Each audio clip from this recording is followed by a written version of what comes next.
Yeah, man. What's going on, fam? What's going on, man? It's our boy Coach Malachi Williams in the building. You know, I just wanted to start out with a little bit of Snow Bunny love. You get what I'm saying? It is true. The Hood's #1 requested song, Snow Bunny Love by Lennon Honor. The Hood's #1 requested song. You get what I'm saying? Hold on. Requested song, Snow Bunny Love by Lennon Honor. The Hood's #1 requested song. Hold on, I'm trying to see why my shit sound like that though. I feel like I hear a whistle or something. I don't know. Maybe it's my headphones. I don't know. Maybe I'm tripping. Y'all know I do be tripping sometimes, but I don't know. It is what it is. We gonna make it work. It ain't that bad. Anyway, man, shout out to everybody in the chat, man. What he say? What G5 say? Oh, you talking about the game last night? I have no idea what you talking about, fam. Cause I wasn't watching the game, so I don't even know what game y'all talking about. I'm trying to figure out what this noise is. Let me do this. Y'all hold on. Unplug this mic.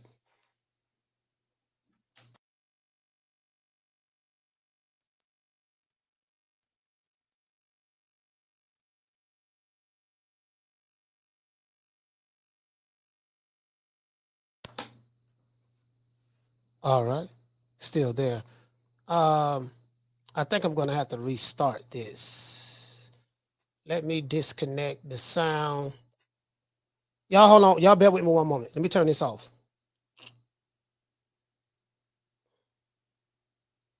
Oh, it's in the bag.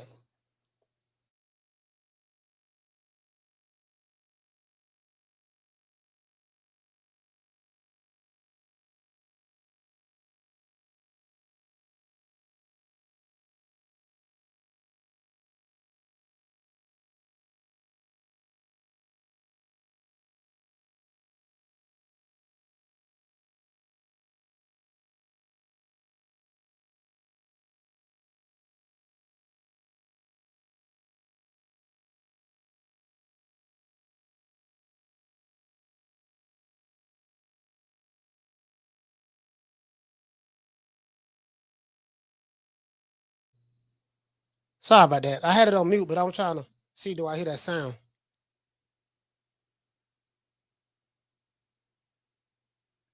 Wait a minute. Sorry about that. I had it on mute, but I was trying to see, do I hear that sound? Yeah, I still hear it. I don't listen, guys, and we're gonna have to run with it right now. I don't know how bad the sound is, or if it's really, really bad. I may just restart the computer. I really don't know what that sound is. It's my soundboard. I got my my roadcaster right here. I did clear out, like my cache, my history. I did clear all that out, clear the cache out. But that's coming from the soundboard. So I'm probably going to reboot the computer or something like that. Anyway, shout out to Daniel Agnew, salute fam. Shout out to John. Shout out to D-Town Funk, salute fam. Who else in the building? Green Eyes P. Adrian. He say sounds like a bell. Yeah, it does. It does sound like a bell. It does. I hear it. I do hear it. So anyways, it is what it is, man. We gonna keep rocking though. Fuck it. Shout out to EMS. EMS, what's going on, fam? Shout out to EMS. Shout out to Summer in November. Quentin, what's going on? Quentin Gilliam, what's going on, brother? Shout out to Quentin. Y'all please do subscribe to the other channel. Bossman Coach Malachi. Y'all subscribe. We need like 21 more subscribers to get to 1,000. So it is what it is. Listen, man, I'm sitting back, bro. I'm listening to this not listening to. Yeah, you know what? No. I was listening to this interview by Eddie Hearn. I wish I could have heard this interview yesterday, because that would have piggybacked into what I was talking about yesterday as it relates to the Bivol and Team Benavidez and the narrative that's being pushed. And I broke this shit down like a 57 Chevy. So I get it. Trust me, I get it. The boxing fans of certain fighters are very, very predictable. You can tell if they are, you can tell who their favorite fighter is or whatever. And there's nothing wrong with that. However, and I think this is what I think. I think the boxing fans have put themselves in a hole. I'm gonna tell you what I mean by that. the reason why I say I think they put themselves in a hole it's because they put certain narratives against certain fighters, right? But then when their favorite fighter falls into that exact same narrative, then they try to back up, wiggle and poop, and try to switch it up and be like that's different and all that stuff. There, you get what I'm saying? So, so this is the problem. This is what you see. This is what you see going. This is what you see going on. Then they start niggas playing. You get what I'm saying? They start niggas playing. So this is the issue. They'll push a narrative, not knowing that same narrative, your favorite fighter is going to fall right into it. We've seen it with Spence. We've seen it with Wilder. We've seen it with Devontae Davis. We've seen it with Canelo. We've seen it with Benavidez. Like literally. I'm explaining to y'all what I'm talking about. Now, as you guys know, this is what you guys do know. Let's see. Hold on, let me do this.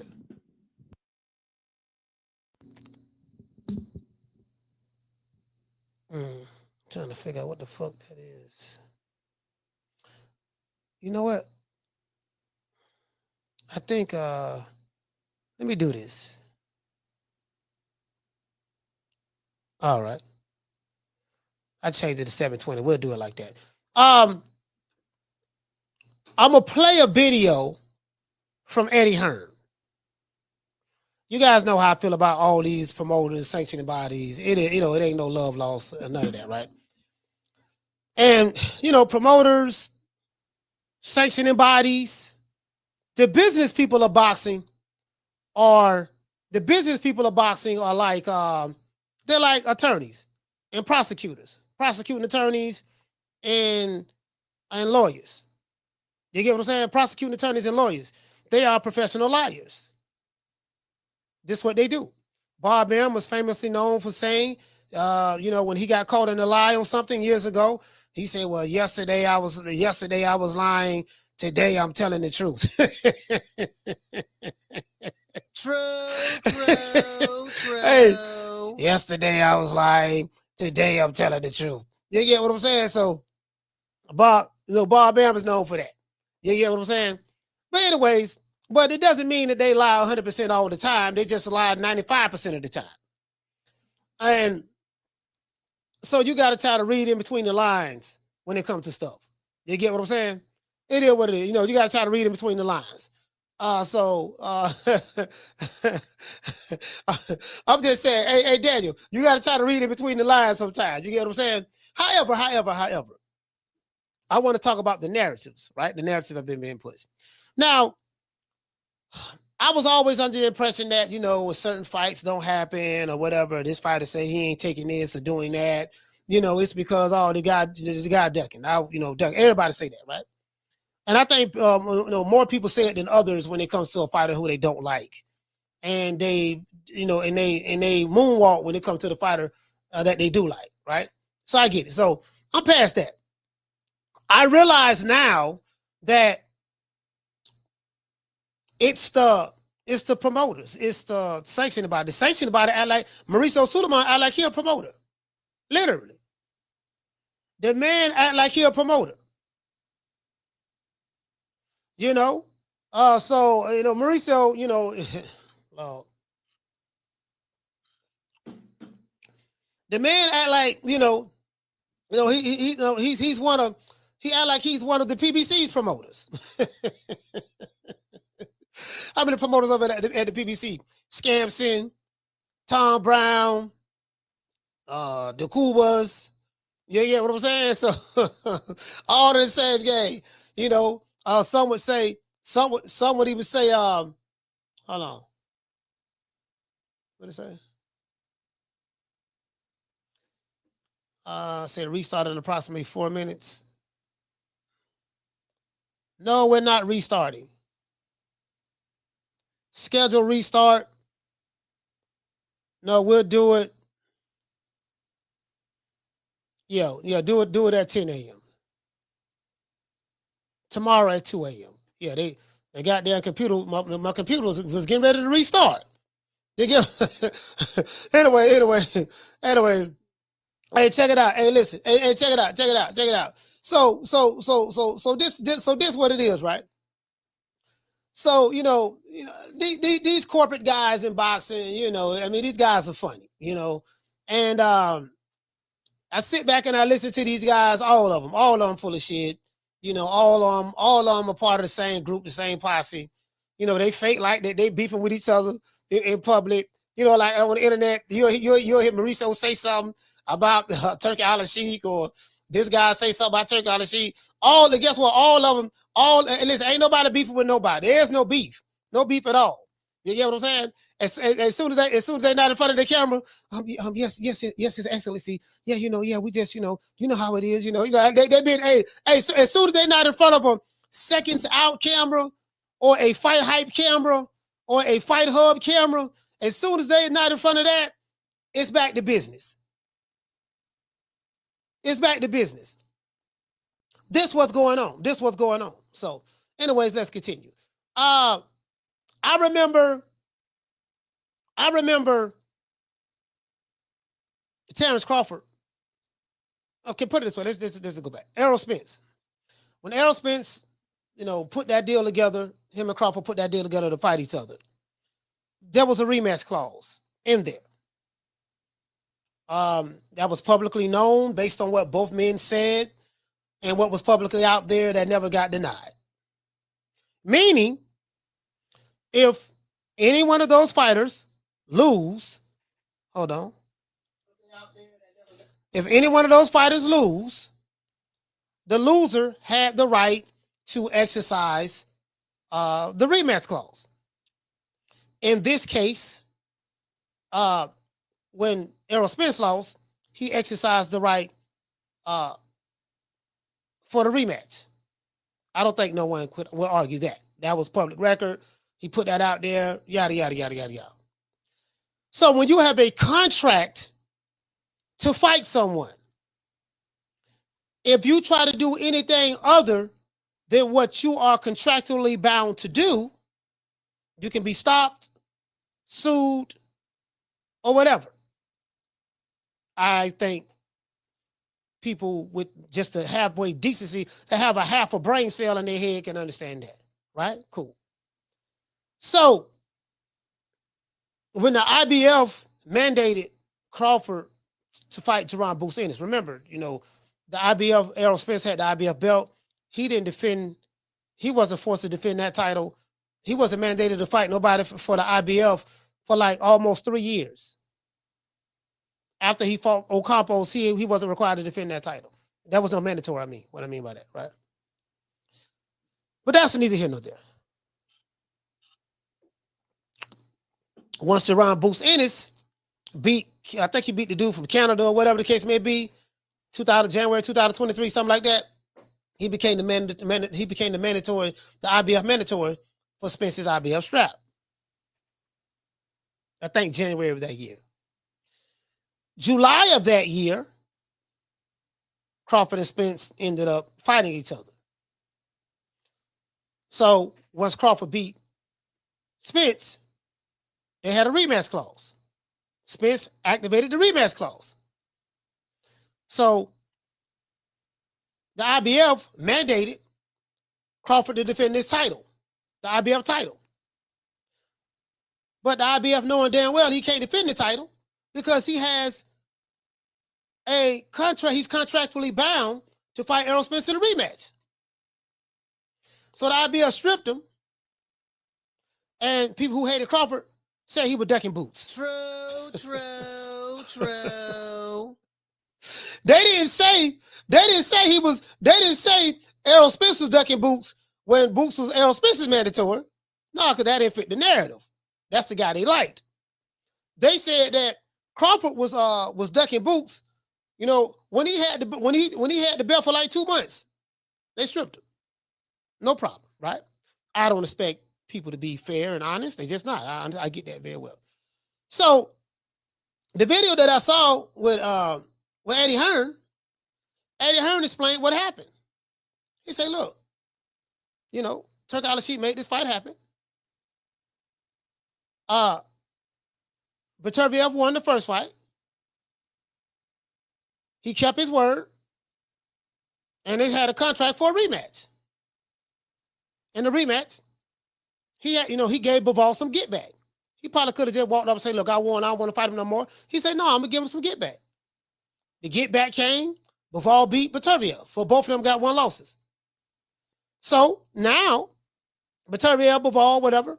Bivol like, okay, he got a contract to fight a rubber match. The WBC knew this already. Scamps and Liarwitz knew this already as well. So Beterbiev dropped his belt. Of course, everyone is, Benavidez fans. Oh man, he's scared. He's scared of the Mexican monster.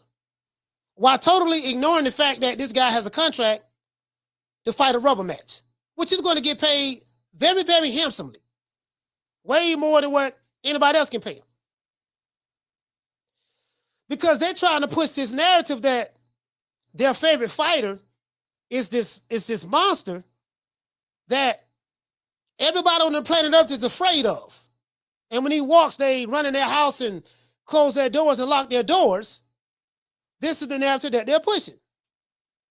But nobody believes the narrative outside of them.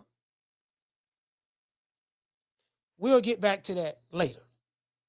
As it relates to not David Benavidez, as it relates to William Zepeda and Shakur Stevenson, first bid drama heats up. What do I mean by that? I'm going to tell you. In a recent development, the WBC has mandated Shakur Stevenson to fight William Zepeda next. WBC mandate, huh? Last week, Shakur revealed his disdain for Turki Alalshikh for reneging on a fight price Shakur says that he was promised. Now, again, this is Shakur Stevenson's side of the story. Shakur Stevenson could be lying. I don't know. Shakur Stevenson could be telling the truth. I don't know. But whatever it is, I'm pretty sure Shakur Stevenson, he has other people that handle his business, maybe Jay Prince and all that stuff there. So whatever they told him is whatever they told him. So that's his side of the story. There's always 2 sides to a story. Now that Shakur has been mandated to fight Zepeda, both sides have 30 days in order to make a deal. If a deal cannot be reached in 30 days, the fight would go to a purse bid. William Zepeda is with Oscar De La Hoya's Golden Boy Promotions. Shakur Stevenson is with Eddie Hearn's Matchroom Promotions. I'm very anxious to see if either guy, meaning Eddie and Oscar, will be willing to break the bank to make this fight happen. Shakur said Turkey tried to lowball him for the Zepeda fight after overpaying him to fight an electrician. True. I'm anxious to see if Eddie Hearn is going to overpay Shakur Stevenson the money that Shakur said that Turki Alalshikh originally offered him. If not, we would keep that same energy with Eddie Hearn. Will we keep that same energy with Eddie Hearn if he don't get the money that he said he was promised by the sheep? Or are we going to say it's different? I know I'm going to keep that same energy. Because I got to point out the hypocrisy and the double standards. You get what I'm saying? There's no consistency. The only thing consistent about boxing is consistent at being inconsistent. That's the only thing. Boxing is consistent at being inconsistent. You get what I'm saying? So it is what it is. If not, will we keep that same energy with Eddie Hearn? I doubt it. Since William Zepeda and Shakur Stevenson have both bent the knee to their bosses, meaning Oscar De La Hoya and Matchroom and Eddie Hearn, will their bosses pay them more money than Turki Alalshikh? I doubt it. Turki Alalshikh isn't involved now. So they can't blame nobody, can't get mad at nobody. It's just Oscar and Eddie Hearn. I better hear Shakur Stevenson being offered big money to fight Zepeda. That's what I better hear. Since he the one brought up about the money. He brought that up. Nobody else but him. If this fight goes to a purse bid, this would be bad news for both fighters. I'm going to tell you why. Because it opens the door for an outsider to win the purse bid for the low. Let's say, I don't see nobody paying no goddamn Shakur $5, $6, $7, $8 million to fight William Zepeda and William Zepeda getting paid. You get what I'm saying? I don't see that. I don't see that at all. I'm just being honest with you, fam. What'd you say, Miss Black Panther? Who you think it is? DJ Quick? You get what I'm saying? I don't see that. I just don't see it. You get what I'm saying? I really don't see that. As I said before, I do not believe Oscar De La Hoya or nor Eddie Hearn will pay Shakur Stevenson and Zepeda the type of money that they want. I really shouldn't even say Zepeda in this fact, because Zepeda don't be talking about money. Zepeda don't be talking about, yeah, man, Turki Alalshikh this and Oscar De La Hoya that and Eddie Hearn did that. Zepeda don't say nothing, so I can't really say, I don't see Eddie Hearn. I don't think Eddie Hearn would pay Shakur Stevenson the type of money that he want to fight Zepeda. Zepeda is a protected Golden Boy fighter, and Shakur Stevenson isn't a draw. So you got a protected Golden Boy fighter versus a guy that's not a draw. Who gonna break the bank for that? Is Shakur gonna say, hey man, look here, man, Turki Alalshikh promised me this, and this is why I walked away from it. You know what I mean? So now I walked away from that because he ain't paying what he said he was gonna pay. So now I'm expecting you to fit that bill because I'm worth that. Well, the market determines your worth, sir. The market determines your worth. I can come out and tell anybody, yeah, dog, man, I'm worth $20 million. If you want to hire me, you got to pay me $20 million. That's what I'm worth. And then they look and say, okay, but damn nigga, you got a Pinto, you got a 1975 Gremlin, you got a doggone a 1962 Chevrolet Impala that ain't fixed up. Let's see. You got an ounce of Reggie. You got a PS5. Well, show off now. You ain't worth that, and you can't draw flies to shit. True. You can't draw flies to shit, but you telling me you worth something. Say, who you think it will? Canelo? Who you think it will? DJ Quick? Kid Capri? Oh, you must be Jimmy Walker. You get what I'm saying? Like, bro, like for real. Who you think it is? These dudes be wanting this magical money to fight, and they act like they are superstar Billy Graham. They think they the Rock and Stone Cold Steve Austin. No, man, you Coco Beware. You Bubba Smith. You Hacksaw Jim Duncan. You ain't Macho Man Randy Savage. You ain't the Ultimate Warrior. You ain't Rowdy Piper. You ain't Hulk Hogan. You ain't Andre the Giant. No, you Coco Beware, fam.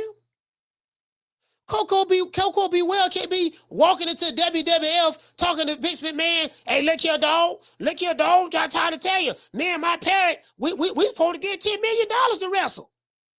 Hulk Hogan putting butts in seats.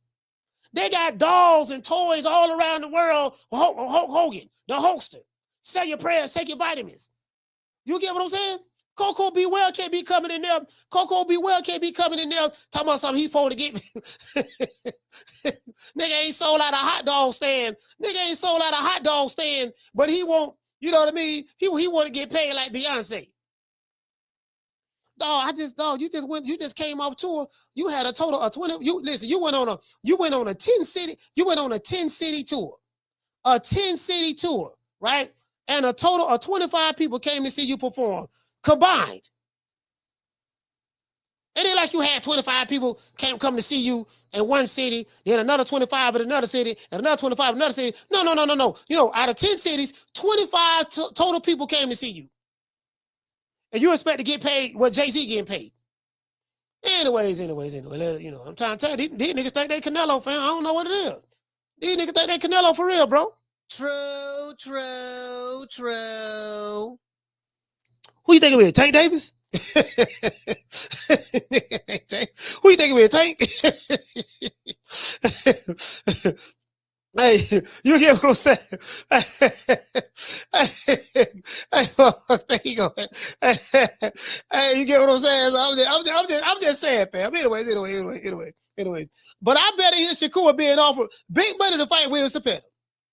As I said before, if this fight go to a purse bid, this would be a bad maneuver for both guys, and I told you guys why. You get what I'm saying? I remember Devin Haney. Y'all remember Devin Haney? Let's go down the yellow brick road with Devin Haney. Let me tell y'all what happened with him. Devin Haney had the WBC junior welterweight belt after the Ryan Garcia fight. You know, we know how that happened. What happened with that? Devin Haney went over ahead and, you know, the WBC mandated him to fight doggone Sandor Martin. So Devin Haney felt like he's supposed to got the big boss man type money. I supposed to get the boss, you know, nigga, I'm boss hog off the Dukes of Hazzards. Nah, you ain't boss hog. You Rascal P. Coltrane. You know what I mean? Listen, you ain't the Duke boys. You ain't Uncle Jesse. You know what I mean? You Rascal P. Coltrane. You know, he think he boss hog, right? You know what I mean? But I just want to throw that out there, right? So anyway, Devin Haney is a pure boxer. Sandor Martin is a pure boxer. Devin Haney have fans, but Sandor Martin ain't got no fans. So Devin Haney felt like, yeah, dog, I ain't getting the kind of money I want, man. Eddie said, y'all supposed to be paying me big money. And it's like, no, dog, no, damn, like, no, it don't work that way. This ain't the Ryan Garcia fight. This ain't this Sandor Martin fight. So Ryan was like, man, forget that. I mean, Devin was like, man, forget that. The fight went to a purse bid. When it went to a purse bid, Bob Arum won the entire. He won the purse bid for like $2 million. So when the fight go to a purse bid, you know, I think it's like a 60-40 split. I think it's like a 60-40 split. So Devin Haney got 60% of $2 million, and the other 40% go to the other 40% went to Sandor Martin. As you can see, when you do the math, it was way less, a whole lot less than what he wanted. So instead of going through the fight for the low, Devin Haney opted to drop the belt. People said, "Oh man, damn, Ducky Sandor Martin because he dropped the belt." Yeah, man, he don't Sandor, man. He dropped the belt. But that ain't had nothing to do with it. Listen, the man ain't gonna fight. The man ain't gonna fight for no $1.2 million. Not a Devin Haney. So he gonna defend his title for $1.2 million? No, he ain't gonna do that. But the fans like, no, man, he don't. He was scared of Sandor. True. Ain't nobody scared of no damn Sandor Martin. But I just want to throw that out there. If that fight go to a purse bid, William Zepeda and Shakur Stevenson, I'm anxious to see, because listen, I promise you, whatever money he think that he's going to get, that he talked bad about Turki Alalshikh about, I can promise you he ain't gonna get nowhere near that. He ain't gonna get that. And Lord have mercy, if it go to a purse bid, it's gonna be even less. Who gonna bid on it? Who gonna bid big money on it? Y'all know Bob ain't paying a whole lot of money for no fight. Y'all already know that. I tell you what, you know. Well, no, you know what? No, you know, Bob ain't gonna be in it. Oscar De La Hoya, because anybody can bid on it. Oscar De La Hoya, and what Oscar gonna do? What Oscar gonna do? You know, if I'm a bet man, I think Oscar gonna pull something. But anyway, if it go to a purse bid, Lord have mercy. I'm telling you, Jay Prince ain't putting no money up for it. Mob ties and all, the mob ties ain't putting no money up for no big money up for no Shakur fight. Tell that right now. Eddie Hearn is his best bet. But Eddie Hearn already know. Eddie Hearn like, man, look here, man, the people over here at the zone, I don't blow the $1 billion of their money. They told me don't overpay for nothing no more, or I'm fired. So Eddie they say, Eddie, before you spend any money on a fighter, because we get you a little budget, you got to run it by us first. And we got to do the numbers. You get what I'm saying? So listen, you better hope like hell. That shit don't go to a purse bid. If someone is foolish enough to pay big money on this fight, it would be a financial bloodbath, in my opinion. And everybody knows it. Over the past few days, I've come to realize the promotional companies, the sanctioning bodies, managers, and promoters all play a part in fighters avoiding fights. and avoiding each other. The fighter is the one that gets the blame. And I've always, I've been the one that blamed fighters in the past. I will be honest with you. I have. I blamed fighters in the past. But you know what? I was wrong. True, true, true. Now, some fighters do really be ducking. Like, really duck. Like, okay, perfect example, Jamal Charlo. Caleb Plant slapped shit out of him. Jamal Charlo don't want no smoke with Caleb Plant. Now, that's obvious ducking right there. Mama Hopefield daughter, her daughter, she went all the way up to the door. Not door. And they say, the nigga laying in bed, nigga laying in bed, you know what I mean? Where Afrobeats music playing in the background, like he on his deathbed. True. Man, listen, what y'all don't know, they kicked that nigga out the hospital. They listen, check it out. They kicked him out the hospital. They kicked him out the hospital within like 6 hours. Man, get your ass up out of here, man. Ain't that motherfucker wrong with you, dog. You get what I'm saying? You coming over here, you coming over here with these, got Afrobeats music playing in the background. Get about the Afrobeat shit. Ain't nothing wrong with you, man. Ain't nothing wrong with this nigga. You get what I'm saying? So it is what it is. It is what it is. Now, as I said before, this shit gonna be a financial bloodbath for somebody. Now again, I don't give a damn. I ain't paying, I ain't losing, ain't no sweat off my nuts. I ain't losing a dime on it. You get what I'm saying?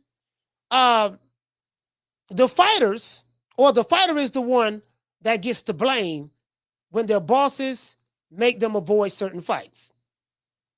And another thing, if a fighter's under contract to fight somebody, he can't break the contract, irregardless of what a sanctioning body tries to impose. I think that's common sense. When a fighter try to make, avoid certain fights, that's better known as what? Ducking. The question I have is this. Will Oscar De La Hoya allow William Zepeda to fight Shakur Stevenson? Or will he make Zepeda duck him? I think that I believe the latter. To this day. In other news, rumors have surfaced via Angela Yee and the local media outlets that Floyd Money Mayweather lied about purchasing 62 apartment buildings in New York. In a PR stunt gone wrong, Floyd told the world on camera that he was far from broke and he's living his best life. We did a show on this. Y'all remember that? We did a show about a month ago. We did a show. Yeah, nigga, y'all talking about Floyd broke. Nigga, Floyd walking through New York. Not New York, New York. He walking through New York, nigga. He buying the city. Floyd bought 62 apartment buildings. Do you guys remember what I was saying? I say 62 apartment buildings? How many apartments are there per building? They didn't say a building with 62 apartments. They said 62 apartment buildings. Now, I ain't the smartest guy in the world. I ain't got but a GED. But I'm saying, okay, 62 apartment buildings. I've been in New York. Man, I'm building bigger than a motherfucker. He bought 62 commercial apartment buildings. How many apartments are there per building? Remember, we were doing the math. I would count my fingers and shit. I said, okay, all right, it's 1, 2, 3, 4, 5, 6, 7, 8, 9, 10, 11, 12, 13, 14, 15, 16, 17, 18, 19, 20, 21, 2, 3, 4, 5, 6, 7, 8, 9, 30. We counted all the way to 62. Then I said, okay, how many apartments is there per unit, per building? And the math wasn't mathing. I said, this shit ain't making no sense, dog. New York is one of the most expensive cities in America. I think, matter of fact, New York is the most expensive city in America. Florida ain't got no money like that. You get what I'm saying? Anyways. So they say that Floyd lied about that. However, that was the furthest thing from the truth. The reporter states that Floyd claimed he bought 6 apartment buildings. Wait a minute. No. This is what the reporter said. He claimed that Floyd said he bought 6 apartment buildings. But 1 month ago, Floyd said he bought 62 apartment buildings. Somebody's lying. True. Let's listen to both videos of Eddie Hearn and the reporter talking about Floyd Mayweather. And tell me, what do you think? Today's show has been sponsored by Foster's Barbershop and BuildAShirt.com. If you're ever in the city, you want to get a haircut, y'all please go to Foster's Barbershop, West Tampa, Florida, 1923 Main Street, West Tampa, Florida, 33607. Download the app Booksy, or you can go to the website and you can book an appointment. Download Foster's Barbershop. Download Booksy and look up Foster's Barbershop to make an appointment. Anyways, it is what it is, man. Shout out to everybody. Y'all please go subscribe. Become a member of the show. The link is there as well. I think Green Eyes P will drop the link. And also, man, where Nay at? I got Nay right here. Nay the Great. Y'all please go subscribe to Nay the Great. I say it right here, man. Y'all go subscribe to Nay, man. We trying to get Nay to 100 subscribers. So if you haven't subscribed to her channel, she go live every morning now at 7:30. I want to say Texas time, 7:30 Texas time. So yeah, man, y'all please go subscribe. There go the link right there. Y'all go subscribe, man. Look out for Nate, man. We try to support everybody, you know, who doing what they do, right? Let's give everybody a round of applause.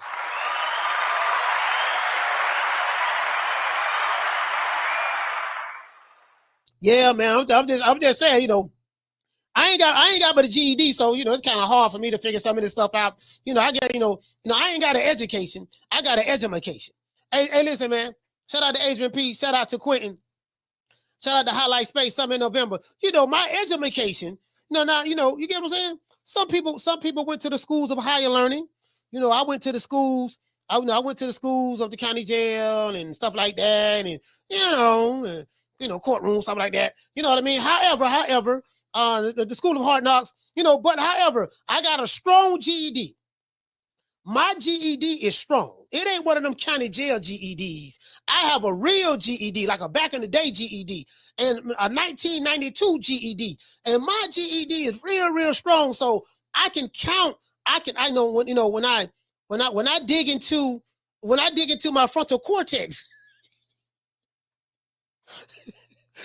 When I dig into the frontal cortex of my brain and I break down the molecules and atoms, and I split the atom and deep within the atom, I see a chromosome deep within. I can go into my inner thoughts and say, you know what? Now this ain't making no goddamn sense. True. Listen, that's all I'm saying. That's all I'm saying. That's all I'm saying. You get what I'm saying? It just ain't making no sense. You know, it is what it is. But before we get into the show, we got to say all praise due to the Most High, the Most Exalted. Now, again, I do not know if Al Haymon is alive. Y'all, please, listen, to my family that's in Cleveland, if you are anywhere in Ohio, to my family that's in Ohio, can you please, let's get in contact with the local authorities and see can we find our brother. Let's see can we find our brother Al Haymon. I have a strange feeling that Tom Brown, Scampson Liowitz, Louis DeCubas, you know, and maybe even Sam Watson. I don't want to throw the brother under the bus. Sam, I don't know you. I don't want to throw you under the bus now, brother. I don't want to do that. So I'm going to preserve, you know, but something ain't right. We need to know if Al Haymon's still alive. I don't know if y'all murked Al Haymon. I don't know if y'all unalived Al Haymon. And then y'all just stepping up saying, yeah, man, you know, you got everything got to go through us. Like we would know where Al at. We just need a welfare check. I just want to make sure he's still alive. Because I believe that y'all unalived him. And then he gone, and the police don't know yet. The police don't know. So we know if somebody want to call the local authorities and see can we find out where Al at, because I'm concerned about my brother. True. Yeah, I'm concerned about my brother. You know what I mean? It is. That's all I'm saying. It is what it is. But before we get into the show, we got to say all praises due to the Most High, the Most Exalted. You know, the man that can't be found that I think them white folks knocked off, Mr. Al Haymon. Well, you know, I guess I got to be like everybody else and saying Al Haymon. I can quit my job now, baby. 6 figures, baby. You feel me? I'm about to but a name. Do you have a name? Oh, nah, I ain't got no name, you know. Name them names, man. They know who they is. Name them names, please. The names need to be named. They know who they is. The Mexican monster. Yeah, you get what I'm saying? Where he's known in name only. Hey man, when can I get the rest of my money? Who you think he is? DJ Quick? No, huh? No, I ain't saying Kid Capri? I didn't say huh? Oh, you must be Jimmy Walker. Blue, you ain't nothing. You don't deserve nothing. You don't get nothing. You get what I give you. I got a contract between me and you that say you do what I tell you to do. Therefore, shut the fuck. Don't say nothing. Don't speak to me. Don't look at me. I just want money. You know, I just said. Blue, if I raise up, gonna be trouble. Trouble. I'm walking off. Nigga, motherfucker holler about they want a whole bunch of money. Nigga, who you think it is? DJ Quick? King Capri? Oh, you must be Jimmy Walker. Dude, you caught hell selling out the 7-Eleven parking lot, fam. For real though. You need a testosterone injection. Your estrogen is getting the best of you, my brother. You need a testosterone injection. Your estrogen is getting the best of you, my brother. You are part of the estrogen-based anti-masculinity movement. Stop worrying about me with no shirt on. You are part of the estrogen-based anti-black masculinity movement. I just came from the beach in St. Croix. I took a dip with the ancestors. Is that all right with you, Negro Peon? I just took a dip with the ancestors. Is that all right with you, Negro Peon? I just took a dip with the ancestors in the ocean of St. Croix. Is that all right with you? Stop worrying about me and no shirt. Somebody get that brother some testosterone. Somebody get that brother some testosterone. His estrogen levels are a bit too high. You know, some of these dudes' estrogen levels are a bit too high. You know, so we gotta temper that down a little bit. You dig? There's nothing that I can do. Sorry, I moved my camera. There's nothing that I can do other than just be patient. Let these boys keep talking that smack and me be who I am. Damn, phone number falling. My bad. Look. Brian Custer sit there laughing. He sit there laughing at this fool, man. You know what? No matter what anybody say, I still love you. I still love you.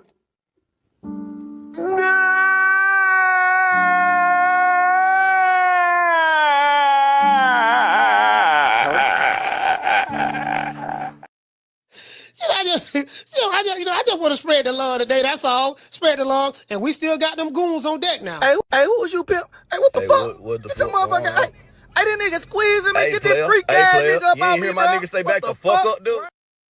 You did? Hey, guess what I was watching last night?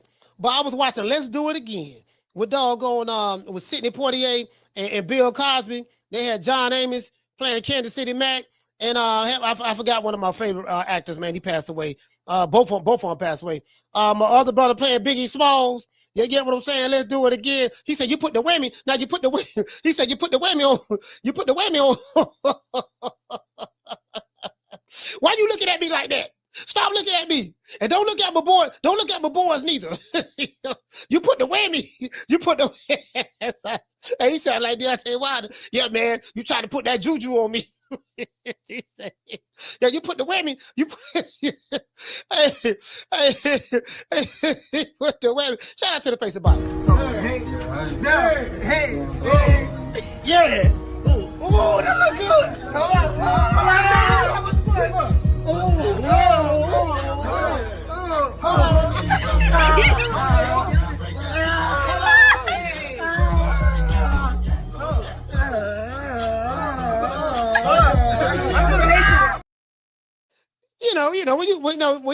When you're the face of boxing, you can do it like that. And when you're the face of boxing, you can do it like that. Now, let's go over here. All right, hold on, Eddie got the old law there, brother. Boy, they talk about this their purse bid. I'm like, all right, okay, we gonna find out. We gonna find out the real deal. We gonna find out. We gonna find out who's who. Okay, y'all. Okay. All right. Here goes Shakur Stevenson right here. Let's see what Shakur talking about. Shakur. You know what I mean? Yeah, let's see Shakur Stevenson. See, I'm talking about Shakur. Let's see what Shakur talking about. You know, or Shakur. You know what I mean? Mama hoe feel. Straight up hoe. Shakur said, me and my team did this because we want to fight. Now stop lying and crying and make this ish happen. Y'all like playing dirty? Question mark. Well, I'm down to fight. MF. Okay, cool. So this is what I see. This is how I am. You know, again, I am a tweetologist. I have a master's degree from the streets. You know, not the streets, the streets. I have a master's degree from the streets to decipher tweets. You get what I'm saying? When it comes to deciphering tweets, reading body language, I'm a master at it. I'm kind of like the Bruce Lee of it. You get what I'm saying? So let's go on over here. You know, let's go on over here and let's decipher this tweet. So he said, me and my team did this, meaning force this fight. Because he said Turki Alalshikh promised him a certain amount. and he reneged on to try to lower the dollar amount. So he left. So now we finna find out. Now we finna, hey, shout out to Martin King Boxing. Now we finna find out if the grass is greener. See, you gotta pay. See, boxing is you gotta pay like you weigh. You have to pay like you weigh. You get what I'm saying? You have to pay like you weigh. That's how boxing is, right? You did. You gotta pay like you weigh now. So it is what it is. So hold on. So what he's saying is, me and my team did this because we want to fight. Now stop lying and crying and make this ish happen. Oscar and William Zepeda. Y'all like playing dirty? Well, I'm down for a fight. Check this out. You know why he's saying that? Because Shakur don't want this fight to go to a purse bid. I'm telling y'all right now. If it go, and shout out to Miss Black Panther. Shout out to Miss Connie. Shout out to La Jessica. And my sister Lisa Bells. If it go to a purse bid, hey, listen. If it go to a purse bid, he would be Devin Haney versus Sandor Martin disappointed. I'm telling you. Hey, JC, y'all stop playing and make the fight. He want to try to come to an agreement. Now, whatever agreement they come to, let's say they can make this agreement within the 30-day allotted to negotiate before the fight goes for a purse bid. He's hoping that, okay, they put enough money together.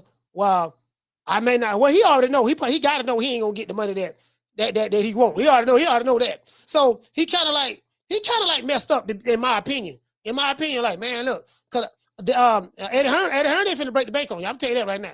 Eddie don't learn this lesson. He like, man, shit, man. These motherfuckers talk about getting rid of me, dog. They say, oh, what the deal be no more, dog? Don't blow the bit. Eddie Hearn don't blow $1 billion. He did the same thing the PBC did. Now that's what they say. They say he burned. Now, hold on, I'll put it this way. That's what Booger Ray Leonard say. I don't. Booger Ray Leonard say that Eddie burned $1 billion. That's what Booger Ray say. There's videos out there where he said that. So anyway, listen, I promise you, Jamie, if this go to a purse bid, boy, Shakur got a decision to make. True. Boy, if it go to a purse bid, and he realized that, dog, on the open market, he realized, man, you ain't worth that. Nigga, Top Rank was being generous with you. A 5-year deal, a 5-fight, $15 million deal. You turned that down. Said Bob was racist. Okay, fine. Then you went to Eddie Hearn. I don't know what Eddie told you to get you to sign with him, but it is what it is. They made the fight with you and Mama Hopefield daughter. The daughter got scared, her period was on, she pulled out. And then now you talking about, yeah. And you made, according to reports, you made $5 million to fight an electrician. Hell, listen, if he got paid $5 million to fight an electrician because Mama Hopefield daughter pulled out, what he would have got paid to fight me? Turkey Alalshikh probably would have gained by $3 million. Okay, look, dog, we gonna give you $3 million to fight Coach. So they probably like, my nigga, God damn, we overpaid this nigga. Shit. Oh, all right, I take it out, baby boy. Listen, what we gonna have to do, right? We gotta renegotiate this. Right now, dog, like, I'm not paying you $5, $6, $7, $8 million to fight William Zepeda when I overpaid you to fight the electrician. And you didn't want to renegotiate that. So I'm not doing that. No, man, you told me, you promised me the sun, the moon, the stars, and the mountains. You said you were going to give me the stars, the sun, the moon, and the mountains, dog. Now you saying you just going to give me a cow with some udders, and 2 chickens to lay some eggs with. Nah, dog, I want what you originally told me. They're like, hold on, look here, baby boy, look. This happened in business all the time. We got to renegotiate. If I overpaid you on one fight, do me a solid on this fight. Now, I ain't doing you no solids, dog. Okay, cool. So I tell you what, go on ahead, see what Eddie Hearn can do, and Oscar De La Hoya can do. Because if Oscar De La Hoya play hardball, because I don't know if he want William Zepeda to fight Shakur Stevenson. To be fair with you, I don't know if he want that fight to happen. Because William Zepeda is a protected fighter. You know, I'm just saying to me, you know what I mean? Golden Boy, y'all know how Golden Boy do it. They gonna protect their fighters now.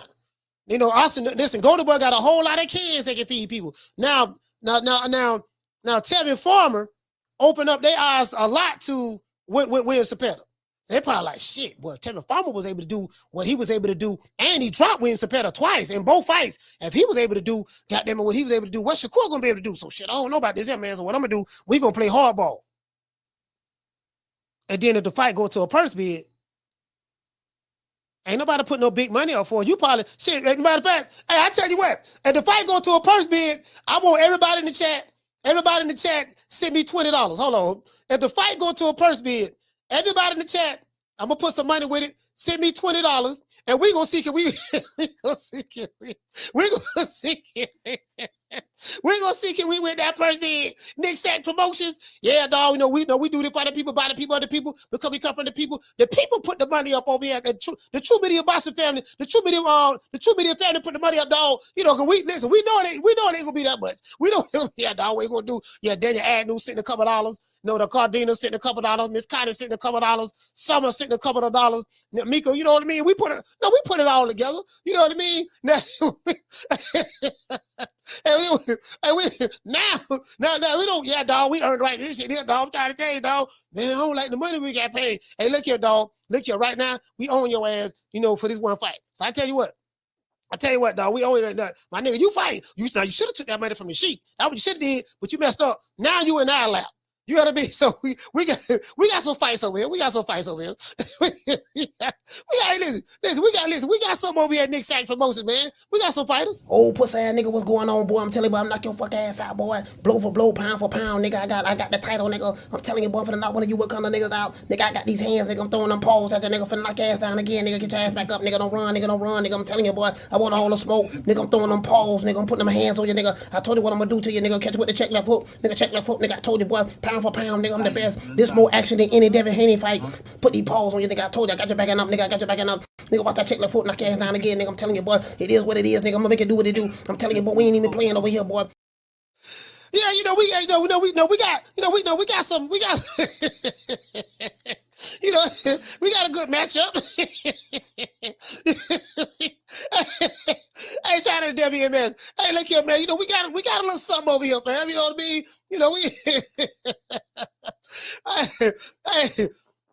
Hey, look here, man. Hey, check this out. Hey, look here. You get what I'm saying? Hey, we got a little something over here. I'm trying to make that match up right now. And Hibbity, because Hibbity fight in the pocket. Hibbity is a pocket fighter. He come from the lines of James Lightside, Tony, Mike McCallum. Hibbity gonna be right there in the pocket. I can tell you that right now. Shout out to Kevin Lamar. Hibbity gonna be in the pocket. You know what I mean? And we fast enough to catch anybody if they try to run. You try to run in the ring, Hibbity fast enough to catch you. I didn't want to throw that out there. So that's what Shakur talking about. He's like, man, this motherfucker here, boy. Listen, man, y'all need to help him make this fight happen. If I'm Oscar De La Hoya,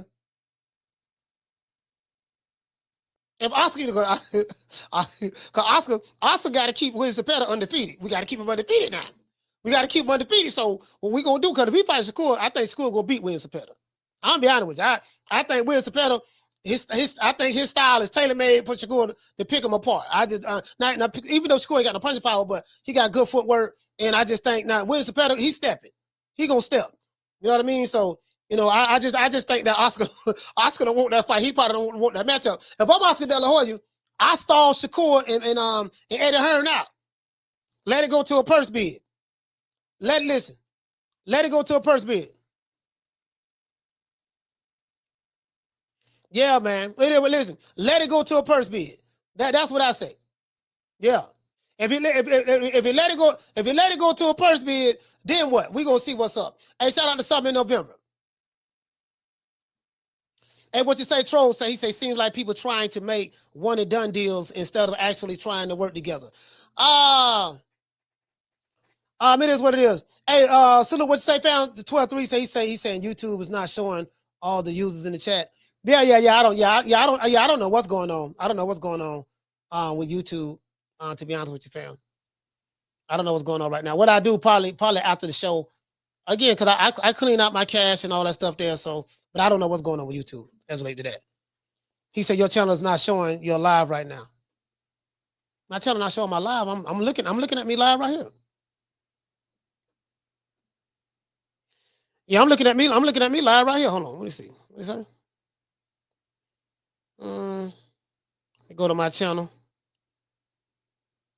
No. Nope, my channel say live. My channel say live right here, fam. I'm looking at it on my phone. My channel say live right here. Anyway, so we're gonna see what's up. Where's the one with Eddie Hearn? Where Eddie Hearn at? Oh, I gotta see this. But this right here had me kind of funny. Had me laughing right here a little bit. Eddie Hearn. Let me see. Let me go right here. Eddie, where Eddie at? I don't know if you guys can hear this. Give me a thumbs up if you can hear this. We stand by our word in business, and we stood on business and said that's what we're doing. You know, I feel like there was a lot of people trying to put pressure on for us to make another move. All right, cool. So I don't know what's going on. I don't know what's going on with YouTube, but it's cool. Ain't nothing I can do about that.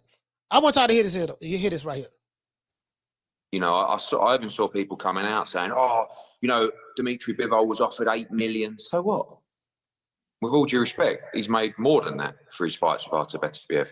But also, it doesn't matter whether we were offered 20 million.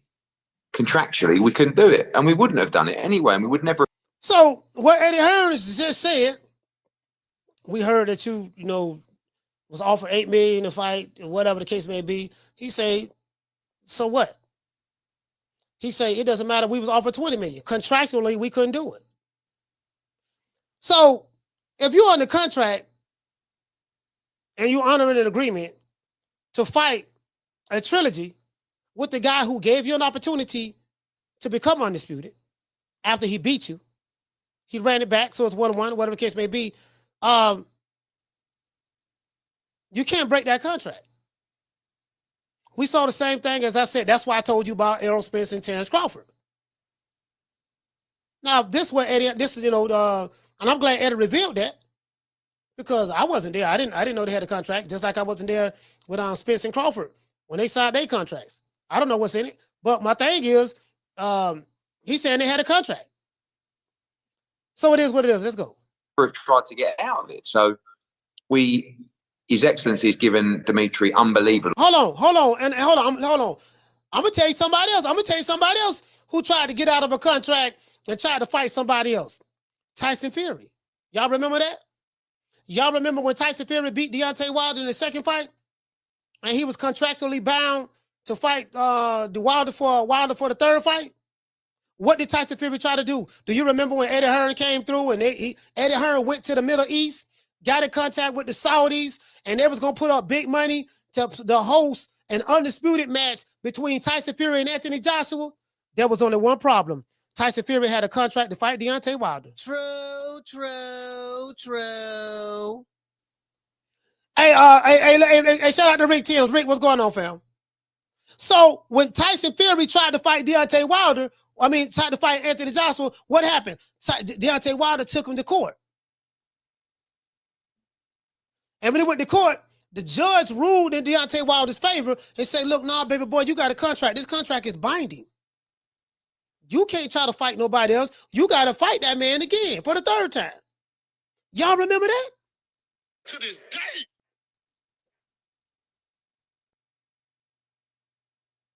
Do y'all remember that? Did Tyson Fury dunk Anthony Joshua then? Oh, he dunked him. How he dunked him? And the man got sued. The man contractually bound. He can't break his contract. This is stuff that boxing fans say. And I get it. They put certain narratives, but brother, it is what it is. You can't, I trust my understanding. Let's go. A lot of opportunities. And of course, the rematch that he did as well, he went above and beyond. And we will do the third fight with Zepeda, and we'll stand by our word. So, yeah, it's a bit of a weird one. I kind of feel like there's been a little bit of an agenda against Dimitri Bivol.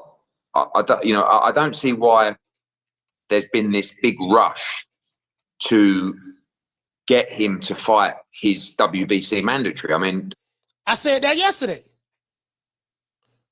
I said, why is it such a big rush to get him to fight Dimitri Bivol when you had this man fighting representing the WBC intern for 3 years under Canelo? Why all of a sudden now it's a big rush? He been waiting all this. That was my whole point. He been waiting all this time. He couldn't have waited 5 more months. While at the same time the WBC skipping the line. I'm asking some valid questions. What changed? Why you didn't apply that same rule when the guy was here? And I broke that down because all of them was in it together. They had an agreement. Anyways, let's go. Actually, I think the IBF mandatory is first. But it was like, right, you've got to fight David Benavidez. Okay, well, you know, in every organization, especially when you win a belt, there was no order pre the fight. So all of a sudden, Dimitri Bivol wins the belt, and it's like, you heard what he said? There was no mandatory or there was no mandatory order pre the Dimitri Bivol and Beterbiev fight. As soon as Bivol beat Beterbiev and become the undisputed champion, I told y'all, Mauricio Suleiman, Skamson Lowitz, all of them are in it together. Team Benavidez in it together. No mandatory pre the fight, which is different from when Boots was the mandatory to Spence, and then when Crawford beat Boots, he inherited the IBF mandatory, and even though he was contractually bound to fight Spence, he couldn't fight anybody else but Spence. You know, the IBF stripped him because they was honoring the mandatory that carried over to Crawford. This is different. There was no pending mandatory prior to the fight. So that told me this is our opportunity to move in and get that belt. Because either we're going to strip him or he's going to drop it. We know he got a contract to fight the third fight. We know that. But we promised David Benavidez we were going to make him a champion. So I'm going to go ahead and make the Mando right now. I'm going to push everybody back, even though I'm second in line. And we're going to make that happen. And we know how we're going to get the belt. And David Benavidez fans saying Dimitri Bivol is ducking him. True. Mete te manta. Oh, okay, let's continue.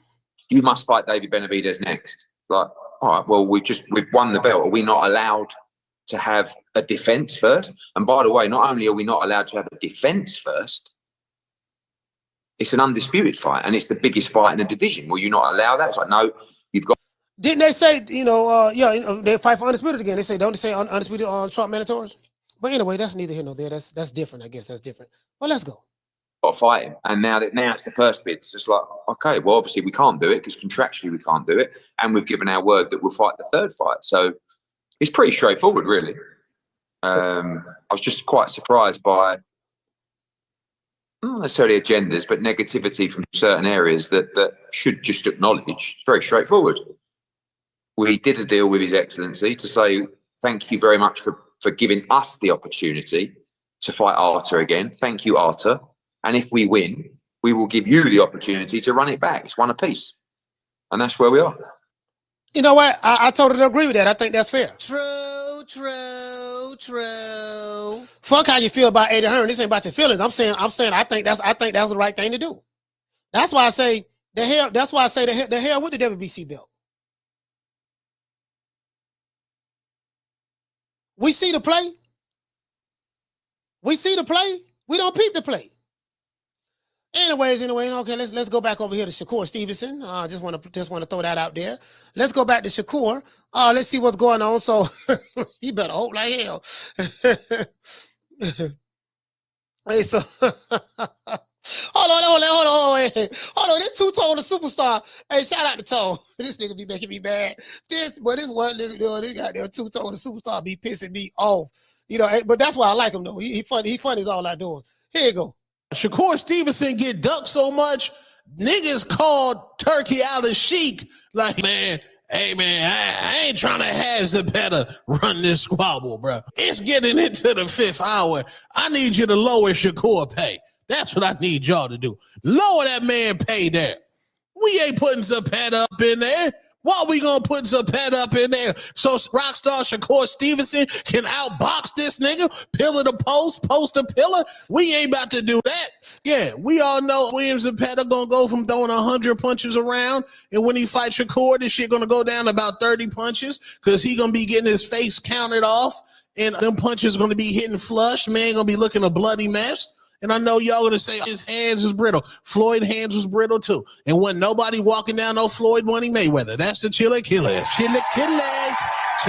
Chili Killers. Yeah, it's musty at the highest level, respectfully. That's when he tried biting. I ain't. So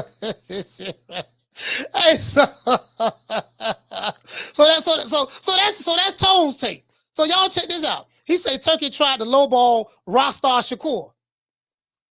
Guess what? He ain't seen lowball yet.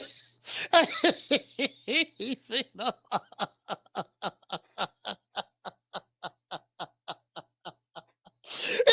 He said, yeah, man, Turkey tried to lowball him. He paid the man $5 million fighting an electrician.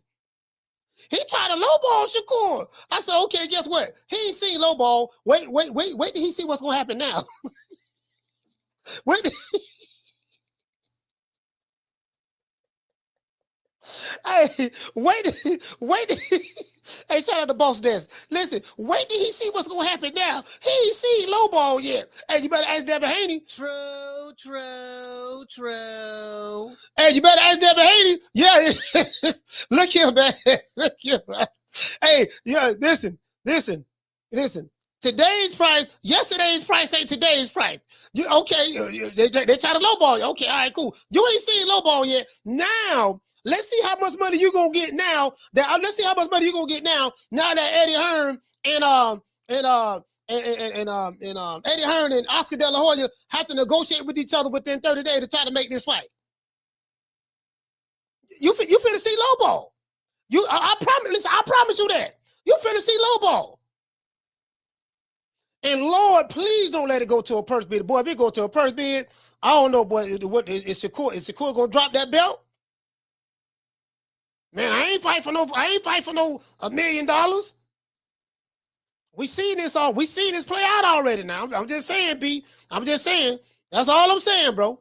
That's all I'm saying. You think if you feel that Turkey tried to lowball him after overpaying him in the second in his first fight? Oh, boy, Lord have mercy. You ain't seen lowball yet. Zepeda ain't making a whole lot of money, but he cool with what he making with Golden Boy. Eddie Hearn, you got to worry about feeding the beast. What's the cool going? Yeah, dog. I need at least $5 million, dog. You know what Eddie gonna say? Look, man, $5 million, man. God damn, man, you ain't. Who you think we tank? You ain't no tank, man. $5 million.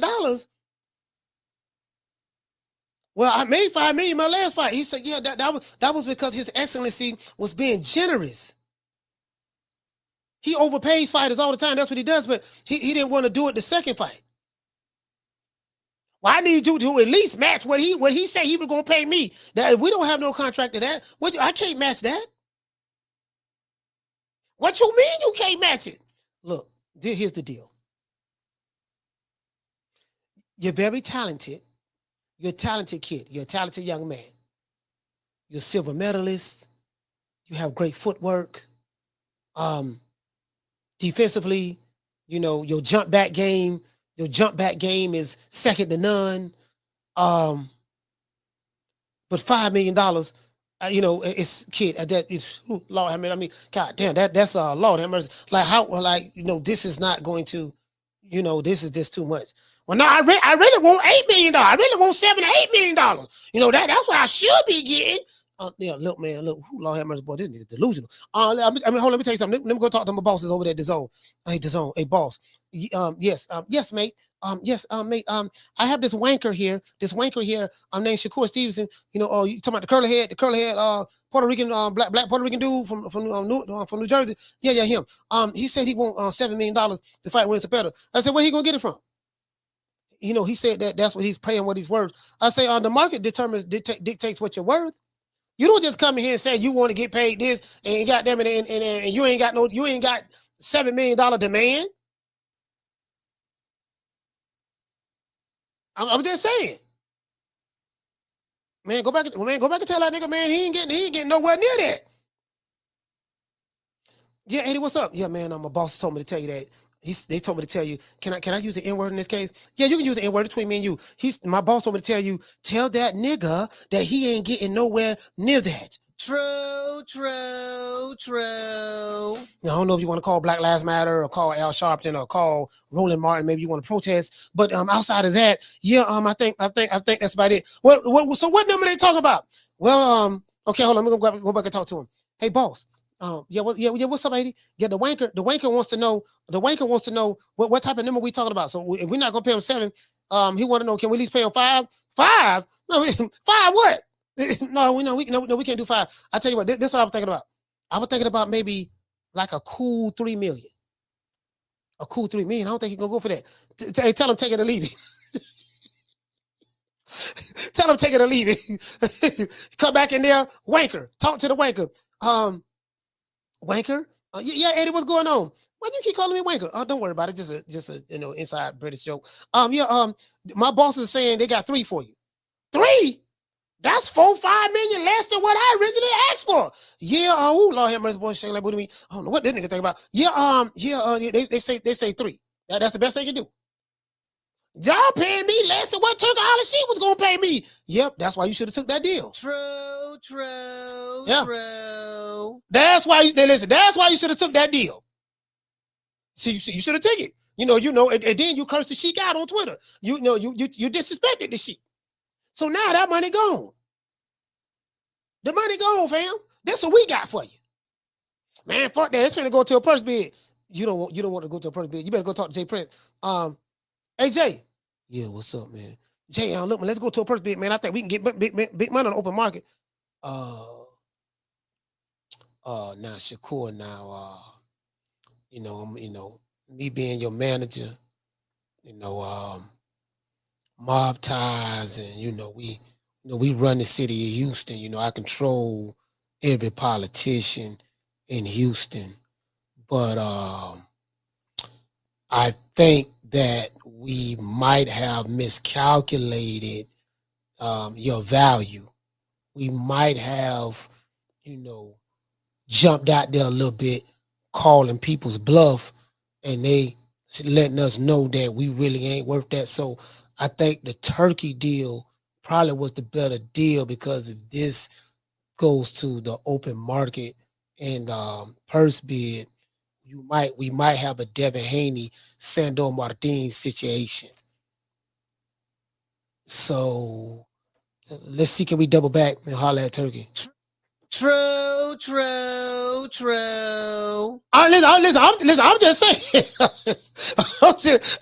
Hey, look here. Hey, Rick, I'm gonna tell you right now. This is what it's gonna be. Who you think he is? DJ Quick? No, I ain't saying Kid Capri? I didn't say that. Oh, you must be Jimmy Walker. Blue, you ain't nothing. You don't deserve nothing. You don't get nothing. You get what I give you. I got a contract between me and you that say you do what I tell you to do. Therefore, shut the fuck. Don't say nothing. Don't speak to me. Don't look at me. I tell you something. Money, I just said. Blue, if I raise up, gonna be trouble. Trouble. I'm walking off. Niggas right here. But I keep telling y'all, these niggas think they taking Canelo.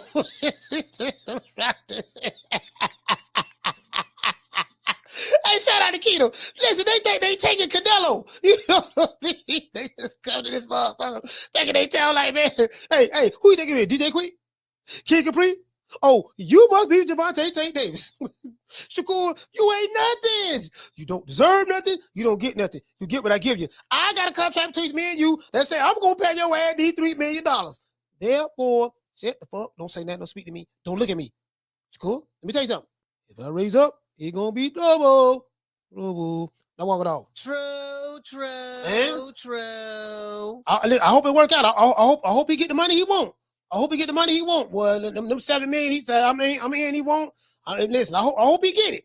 I seriously doubt it, though. They may have to pawn some jewelry or something. They better start pawning that jewelry they got. A pawn a Lambo with 2 or 3 doors, or you know what I mean. Pay that Rolls Royce off or whatever. You know what I mean? You get what I'm saying? So I don't think Mob Tie's gonna put that money up. I just don't think they're gonna do it. That's all I'm saying. I know you got, you got slow talking, laid back Jay Prince. I like Jay Prince. I do. But I'm saying I don't know, boy. I don't know about this one. I don't know about this one, boy. This one here, boy. Woo! You get what I'm saying? I'm like, man, and then you curse the man out on, then you like snapped on the man on Twitter. How you gonna snap on the dude? How you gonna snap on the dude that's gonna pay you the most money than anybody in America? That's the last dude you snap on. Listen, you don't bite the hand that feeds you. Man don't overpay you to fight an electrician, and just because he don't want to overpay you again for another fight, you getting mad snapping on him. That's biting the hand that feeds you. Yeah, that was a dumb move. I don't know who advised him to do that, bro. I'm just saying, I don't know who advised him to do that. That's all I'm saying. You know, they get what I'm saying? Yeah, man, they want to see me. They got to pay me. Okay, I tell you what, let this shit go to first bid, and you finna get a Devin Haney reality check. When I say Devin Haney, I'm talking about when Devin Haney fight with the first bid with Sandor Martin. And guess what? Bob Arum won that bid by himself. Nobody showed up. Nobody showed up to buy that fight. Matchroom didn't show up. Queensberry didn't show up. Golden Boy didn't show up. PBC didn't show up. The only person that showed up to Devin Haney's first bid for Sandor Martin was Top Rank. This is gonna be the same situation. If you go to a first bid, Oscar De La Hoya gonna be sitting there like, man, what you gonna do? Who gonna play on? Who gonna pay? You know, because Oscar's gonna take care of. He's gonna take care of William Zepeda. Well, if we go to a first bid, I think, yeah, if we go to a first bid, then, you know, whoever wins the bid, I think it's a 60-40 split. So if you win it for $3 million, 60% goes to Shakur and 40% goes to William Zepeda. So that's going to be a lot less than $3 million guarantee that he was going to get paid at Top Rank, and a lot less than what Turki Alalshikh was going to pay him. So now he fighting for the low. You get what I'm saying? Miscalculation, baby. True. That's all I'm saying. Anyways, let's go over here. Hey, shout out to Jay Smith. What did he say? He say facts. He should have stayed at Top Rank. Going to Eddie wasn't in most of the decisions. Bob was building him correctly. Hey, shout out to Nate. Hey, what you say, Keena? Keena say he don't realize the position he had over with Top Rank. Man, bro. But this ball been taking the easy matches. Fight another ball. Hey, I'm just saying, bro. I'm just saying.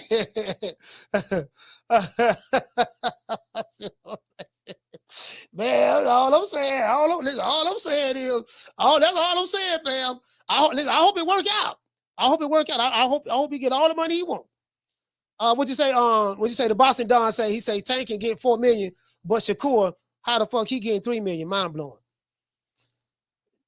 Hey, look. All I'm saying is, you know, you got to pay how you weigh, fam. It's a known fact. It's a known fact what Tank bring to the table. You know, believe hate it or love it. Tank bring it to the table now at the live gate, and people be excited. They be talking about Tank right here in this city, man. Tank got a fight coming up, man. This and that. People still talk about Tank and Lamont Roach. You know, yeah, man, Tank lost, or he took the knee, or whatever, or Lamont won, or it was a draw, whatever. They still talk about it. So you get what I'm saying? So you know, we know what Tank bringing to the table. Tank has a rabid fan base. He kind of like a cult-like leader. You get what I'm saying? But anyways, let's go over here. I remember a month ago. Wait a minute. I got to pull this one up too. Hold on, y'all bear with me one moment. Yeah, I don't know. These niggas around here thinking they supposed to be getting paid. You know, I don't know what's wrong with these dudes. Listen. I'm all for a man getting paid what he think he should weigh. But check this out. You don't dictate. You can't tell the people. You can't tell the paymaster what they should pay you. This what you should pay me. That's what I want. Okay, then don't take what they're offering and move on and see if somebody else gonna pay for it. Because I don't think Shakur is gonna put any money up. If that fight go to a first bid, Jay Prince or nobody over there gonna put the money up to buy that fight for the first bid.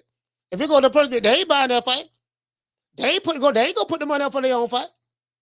I'm pretty sure of that. Man, shit, I want $8 million, dog. Oh, shit, can I buy this fight for $8 million? Yeah, but then I got to get Zepeda 60. I got to get Zepeda 40% of that, not 40. I got to give him 40% of that.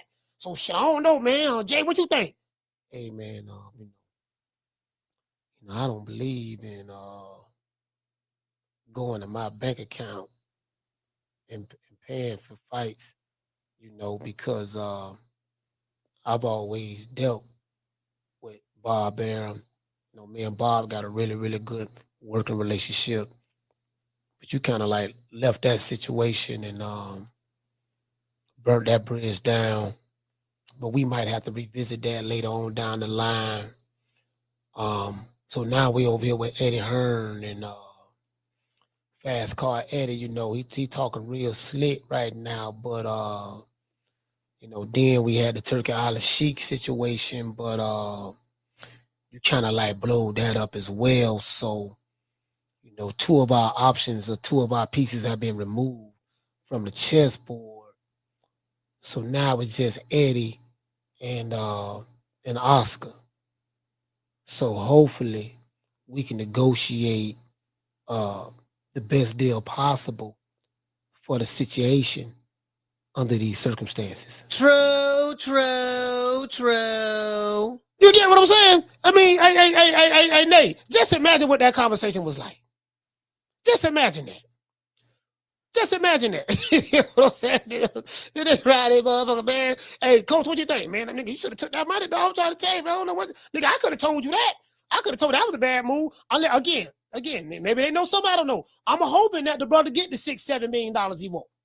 I'm hoping he get it. I'm hoping he get the $6 or $7 million he want to fight Sandor Martin, to fight doggone William Zepeda. I just don't see it. I'm just saying me, I don't see it. Anyways, let's go over here. Shout out to my dog Money May. And you don't drive that. It's close to 15 minutes. You're right. It's close to 15 minutes. New reports have raised doubts about Floyd Mayweather Jr. Icon's claims of investing in a $402 million Manhattan apartment portfolio just over a month after Mayweather announced his biggest deal yet, acquiring 62 rental apartment buildings in Upper Manhattan. Business Insider reported that no such deal appears to have occurred. Floyd recently posted a video on Instagram claiming he bought 6 apartment buildings, stating that they are all his properties with no partners involved. However, Business Insider has contradicted these claims, stating that the ownership of the buildings remains unchanged and they are not Mayweather's, as he stated. Many are left questioning why Mayweather would make such a bold, untrue claim about his financial dealings. Ever. All right, now Floyd Mayweather Jr., there's a story circulating that Business Insider did talking about this $400 million property deal that he had been discussing here in New York City. But now, according to Business Insider, it's not what you think it is. They said there's no evidence there's been a sale of these properties, and it's 62 rental apartment buildings in Upper Manhattan. Here's what Floyd Mayweather had said at the time on a video that he posted on his Instagram. I love bringing people into my lifestyle, showing people how I live. Now, I know you guys see me on the regular talking about real estate. Well, lately, I purchased 62 apartment buildings in New York City. And what I need you guys to do, slide over and check out the photos. It's not all 62 buildings, it's a few buildings, but guess what? All the buildings belong to me. I don't have no partners. Hey, y'all remember? Hold on. Y'all remember? Okay, hold on. Let's go over here. I got the receipts. Y'all know I got the receipts now. Let's go on over here. Let's go on over here right here. Let's pull this up right here. 62 apartment buildings, huh? Y'all remember about a month ago? What we did? We went live. Y'all remember that live show we did? Don't worry about it. Listen, I'm finna pull it up right now. Floyd Mayweather. Yeah, I was like, man, this shit ain't making no goddamn sense, man. Nigga got 62 apartment buildings. That's how he did that. That nigga got 62? Yeah. Yeah, hold on. Matter of fact, what that thumbnail at? Matter of fact, this the show right here. Hold on, I'm gonna show y'all right here. This the show right here. Floyd Mayweather buys 62 apartment buildings in New York. Yeah. I remember it like it was yesterday. Not only that, where's the thumbnail? Where's the thumbnail for this? Don't worry about it. I have it right here. Let me see. I'm going to pull up the thumbnail. I'm going to pull up the thumbnail right here. Yeah, y'all remember that? Floyd rubbing his hand like the bird, man. I said, boy, y'all talking about Floyd broke. Nigga, Floyd ain't broke. Y'all see what time it is? You know, Money May went to New York. Not New York. He went to New York, you see, and bought 62 apartment buildings. Not an apartment building with 62 apartments. He bought 62 commercial apartment buildings. That's what he said. All right, let's go. All right, this nigga here must be richer than God. I didn't know that nigga had money like that. Shit. Damn, that's a lot of goddamn apartment, man. Nigga, who you think it is? DJ Quick? Warren Buffett? Oh, you must be Mark Zuckerberg. You get what I'm saying? I'm just trying to figure out. Y'all remember that? This is the thumbnail right here. He bought 62 apartment buildings in Manhattan for $402 million. Now, I ain't got but a GED, but that math didn't even sound right. Sit there, man. I'm just saying that. Sit there, he got that for a steal. 402, bro. Floyd Mayweather don't even have he got a net worth of $400 million, according to the white folks. According to CelebrityNetWorth.com, according to Forbes, he got a net worth of $400 million. So you bought 62. So you put your entire net worth and buying 62 apartment buildings for $402 million. Now I figured that out with a GED, but I got a strong GED. Hey, Miss Connie, I ain't got no regular GED. Really, it's kind of like a junior college degree. Now you go to junior college to get a certificate, kind of like a junior college degree, but it's a strong GED though. It's strong. You get what? It's a strong GED though. It's about, it's strong though. It's strong. So I'm trying to figure. I say, my basic math. I got basic math. I'm like, God damn, this shit ain't, goddamn Floyd balling like that. God damn, he ball. Hey, let's hear it again. One more time. Let's hear it one more time. Now that's 50 Cent. 50 Cent back here laughing. 50 Cent over here laughing. That's him laughing in the background. And you don't drive that. It's close to 15 minutes. You're right. It's close to 15 minutes. New reports have raised doubts about Floyd Mayweather Jr. eyes as claims of investing in a $402 million Manhattan apartment portfolio just over a month after Mayweather announced his biggest deal yet, acquiring 62 rental apartment buildings in Upper Manhattan. Business Insider reported that no such deal appears to have occurred. Floyd recently posted a video on Instagram. Hey, they said reports have claimed no such deals have ever occurred. They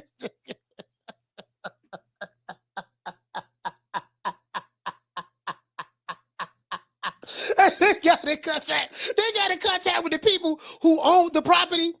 They got in contact with the people who own the property. They said, "Wait a minute, man. Floyd, man. Floyd, Floyd did bought 62. Floyd did bought 62 apartment buildings in New York. Oh, he did? Yeah, that's exactly what he did. How in 36 months, of course, with one of my new investments, I would be making $300 million a month. But what investment is that? Just in real estate. I agree. Got you. And I'm heavy in real estate. I'm real heavy in real estate. Even though, I got my own liquid, and that means cash for those. I break it down in layman's terms. Even though I got a lot of cash. OPM. Okay. OPM. You don't always have to use your money. That's why it's very important for y'all to make sure y'all keep y'all credit right. Talk to us about that. Very important.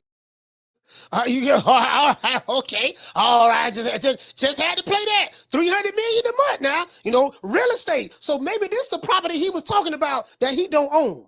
Claiming he bought 6 apartment buildings, stating that they are all his properties with no partners involved. However, Business Insider has contradicted these claims, stating that the ownership of the buildings remains unchanged and they are not Mayweather's, as he stated. Many are left questioning why Mayweather would make such a bold, untrue claim about his financial dealings. They say many are wondering why would Floyd Mayweather make such a bold, untrue claim about his financial dealings.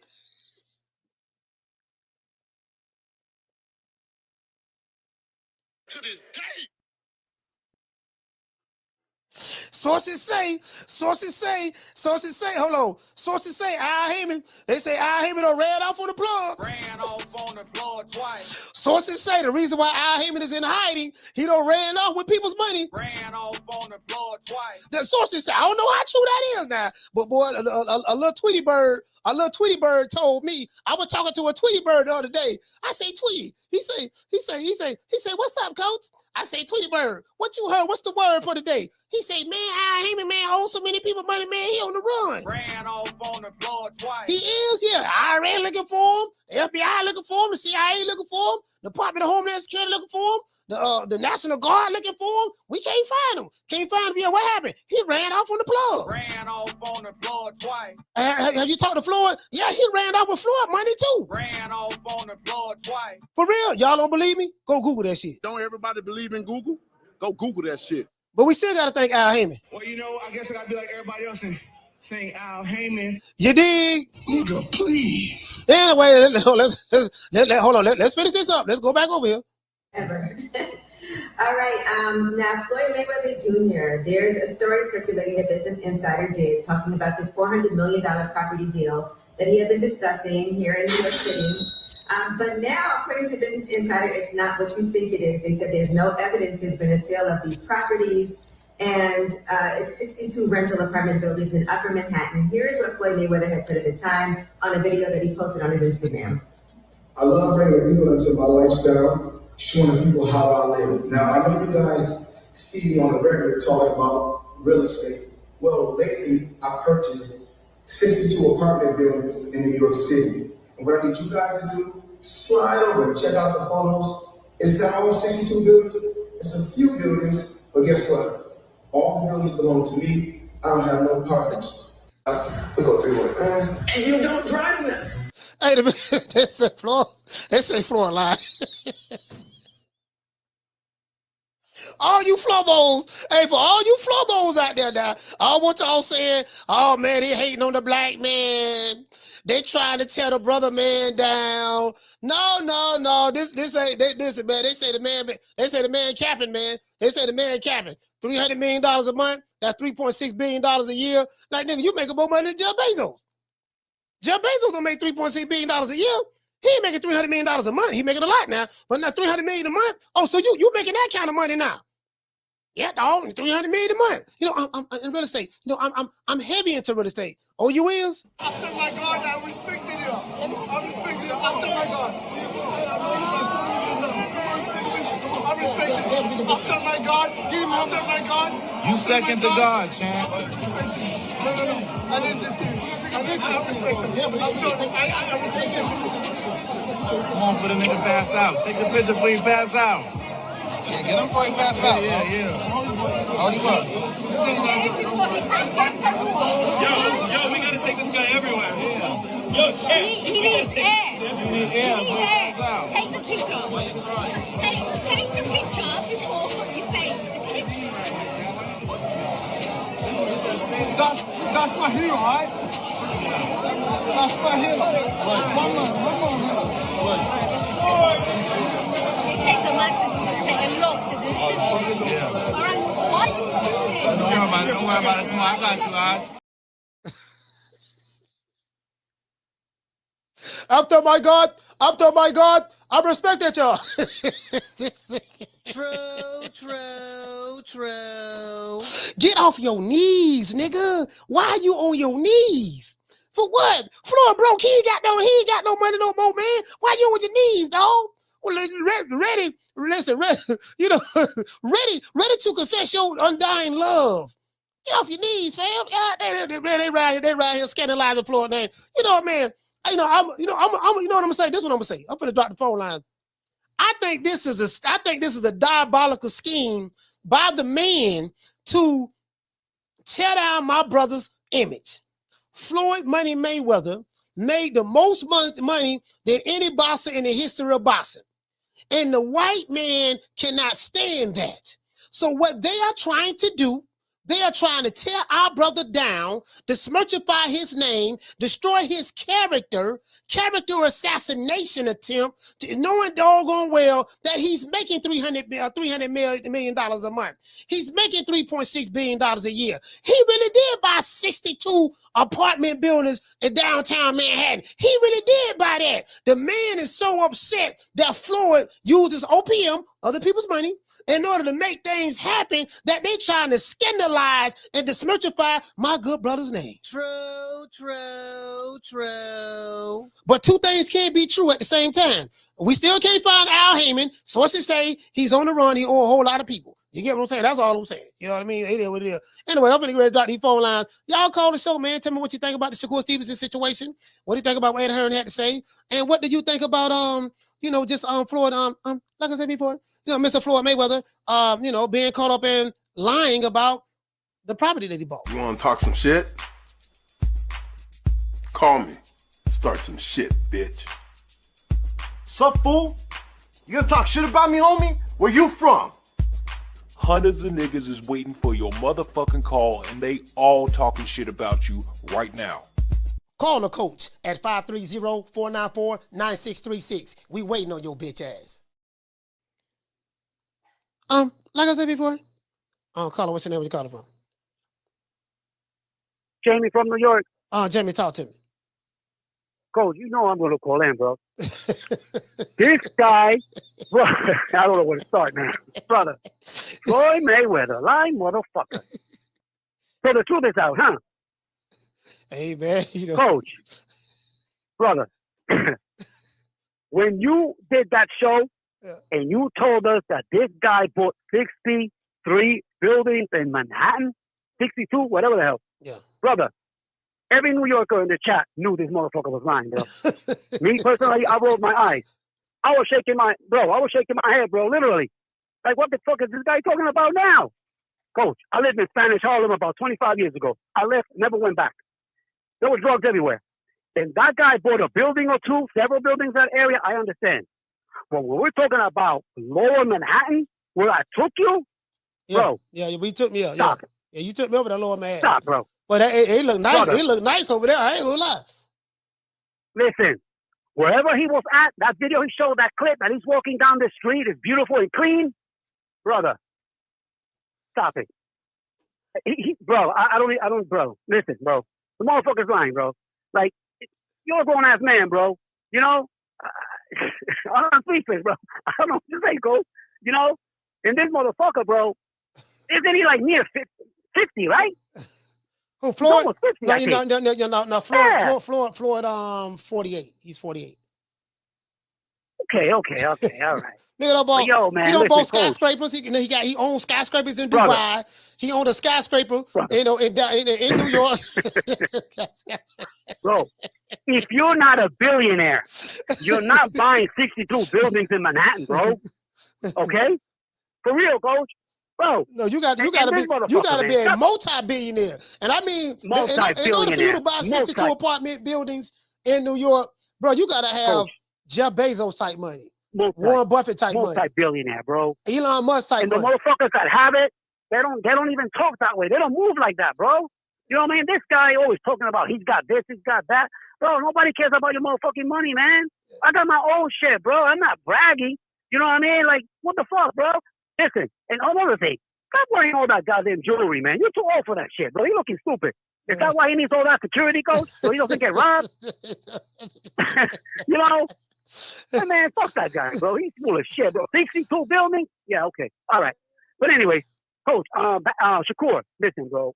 In his case, man, I wish him luck. You know, if I were him, I would apologize to Turkey.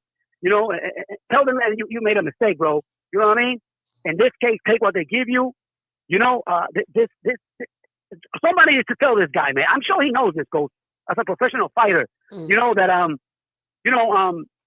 this fight goes to purse bid, bro. He's in for a big surprise, bro. I know he knows he's gonna get a lot less, Coach. We all know this. You know what I mean? Yeah, I just don't see. I mean, I don't know. Again, I don't know what Turki Alalshikh offered him. I'm hearing Shakur was looking to make more than what he made in the last fight, and he got overpaid for that fight. And Yes. you know, a lot of promoters say the same thing. They say Turki Alalshikh overpay fighters, you know, in order to make these cards happen. Al Heyman did the same thing with the PBC. Eddie Hearn did the same thing with Matchroom, and Turki is doing the same thing. I think the only difference is, you know, he got an entire country backing him, and they got deep pockets. But if the guy didn't want to overpay you again for that fight, I don't foresee Eddie. Like, where Eddie gonna get the money from to pay him that $7 million I'm hearing he wanted? I just don't see it. Exactly. Yeah. It's not happening, bro. Even Eddie don't want to pay him. Listen, man. Tell the man you made a mistake running your mouth. You know, get on your knees, kiss the ring if you have to. I mean, again, he's in for a big surprise, man. First bid, bro. It's the money is going to be super low, bro. He thinks that they're lowballing him now. Wait, he's not going to like that number. Wait till he hears it. Hey, coach, you think he'll drop the belt? But where is he going to go? You know. I mean, you know what? I really don't know. That's $1 million question. I know Devin Haney dropped the belt, and again, I'm not the one that's saying Devin Haney dropped the belt because he was afraid of Sandor Martin. He just was not going to fight for that low number after making more money than that in his previous fights. So he made a business decision. So I get Shakur, not Shakur, but Devin Haney's position. However, you know, it's all about leverage as well. The only leverage that Shakur Stevenson has is that belt. So I think whatever happens, he's going to fight to keep that belt because that's his only leverage. Without the belt, he really gonna have issues trying to get people to fight him. At least he can say, "Well, I'm a champion." You know, you got to. If you beat me, you can become a champion. So if he lose that leverage, I don't know. I don't think he'll drop it. Well, listen, man. He's gonna get a lot less. He thinks he's a superstar. He's boring. He's a fake Puerto Rican. Okay, he doesn't sell. He puts people to sleep. And I tell you, I think his best move. He doesn't take what they give him, bro. Drop the belt. I don't know, move on. But again, I wish him luck. And that's it, coach. That's all I got, man. Respect from New York. Salute, man.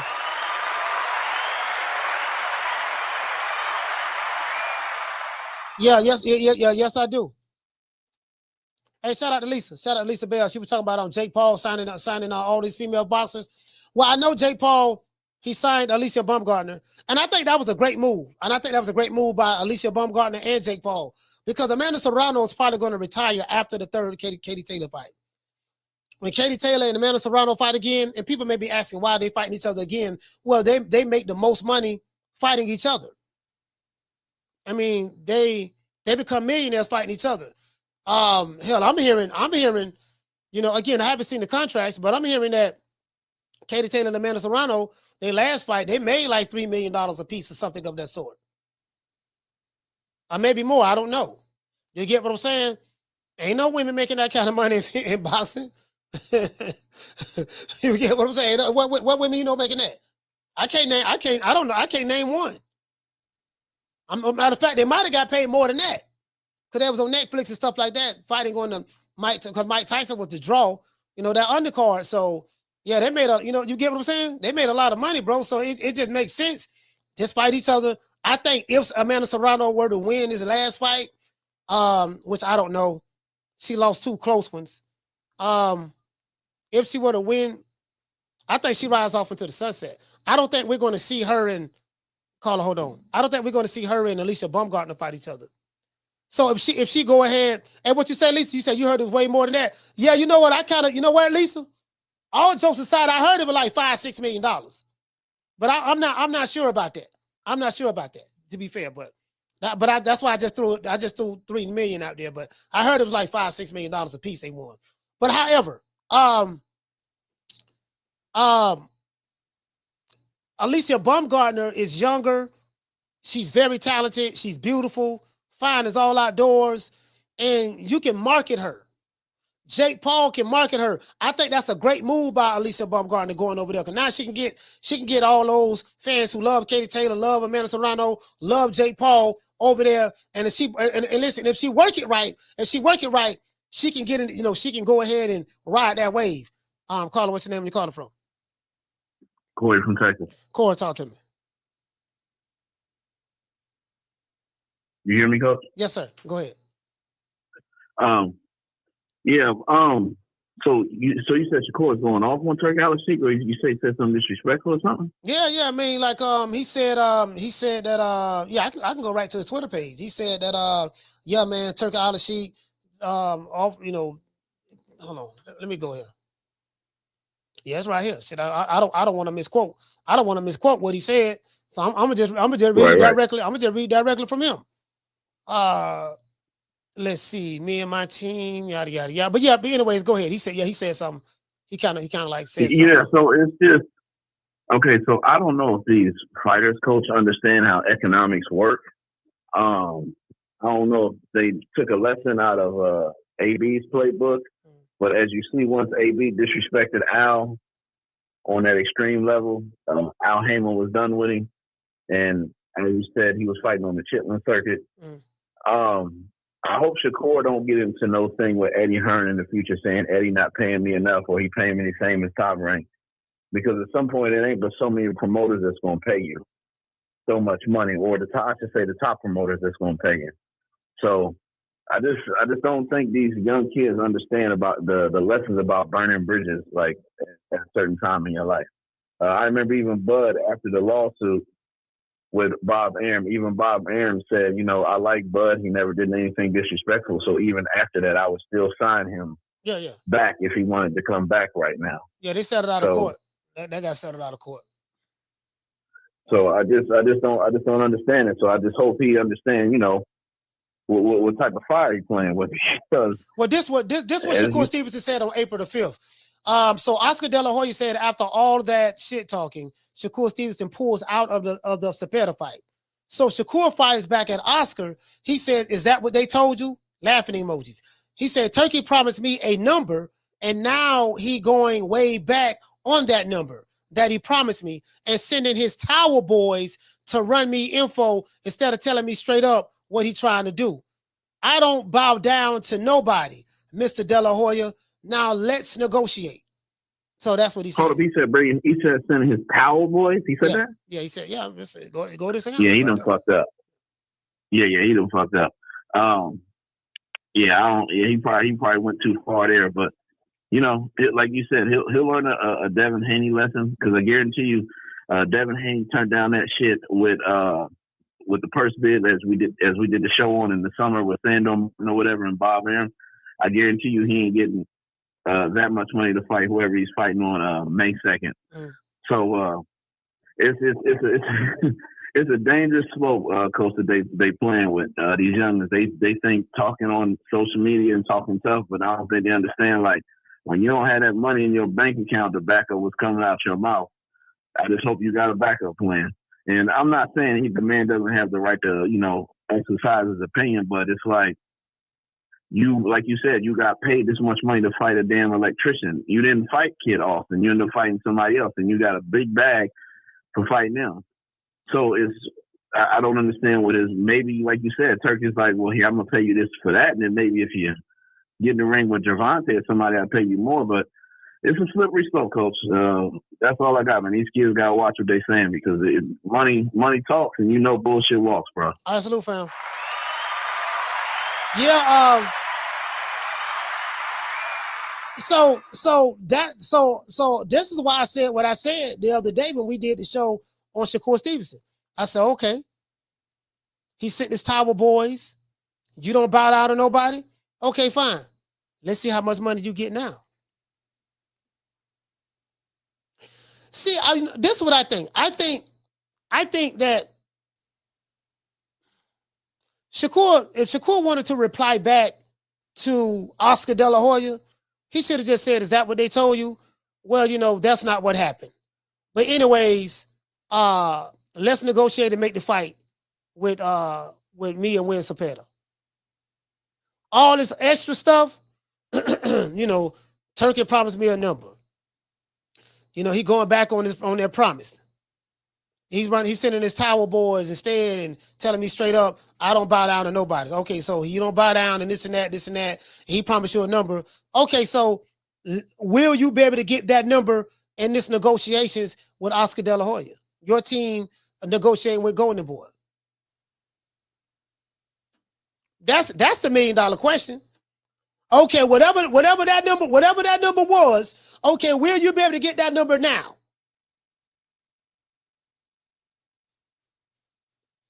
Do you get what I'm saying? You know, and you feel me? You know, whatever that number was, will he be able to get that number now? You know, because it's all about leverage. Like, what leverage do you have? Well, if you're a fighter that, okay, okay, I'll give you an example. It's a perfect example. Canelo. What leverage does Canelo have? Well, I'm the biggest draw in North America. Fans get excited every time I get ready to fight. I'm guaranteed to sell 500,000 or more pay-per-views. When I fight, I'm a walking economy. What do I mean by that? Tank Davis and Canelo Alvarez are walking economies. I'm going to tell you what I mean by that. When a fighter that's in demand, like a Canelo, comes to the city of Las Vegas, people fly all over to book hotel. You know, people fly from all over the country, in private planes and commercial airlines. So the airline company is making money because a lot of people are flying in to see Canelo. The hotels are making money because now Canelo is fighting. Everybody coming in to get a hotel room. The casinos are making money. All of these people are coming to the city that normally wouldn't be here at this particular time because Canelo was fighting. The restaurants are making money. The shopping malls, everything makes money. He's a walking economy. Man, Canelo had a fight. Man, listen, how much the city of Vegas made this weekend? Man, we made about $100 billion this weekend on this Canelo fight. He's a walking economy. True. He brings money to the city. Javante Tank Davis, same thing. He's not on the level of Canelo, of course. He ain't nowhere near Canelo. But I'm saying for a black fighter, he do better than all the other black fighters in America.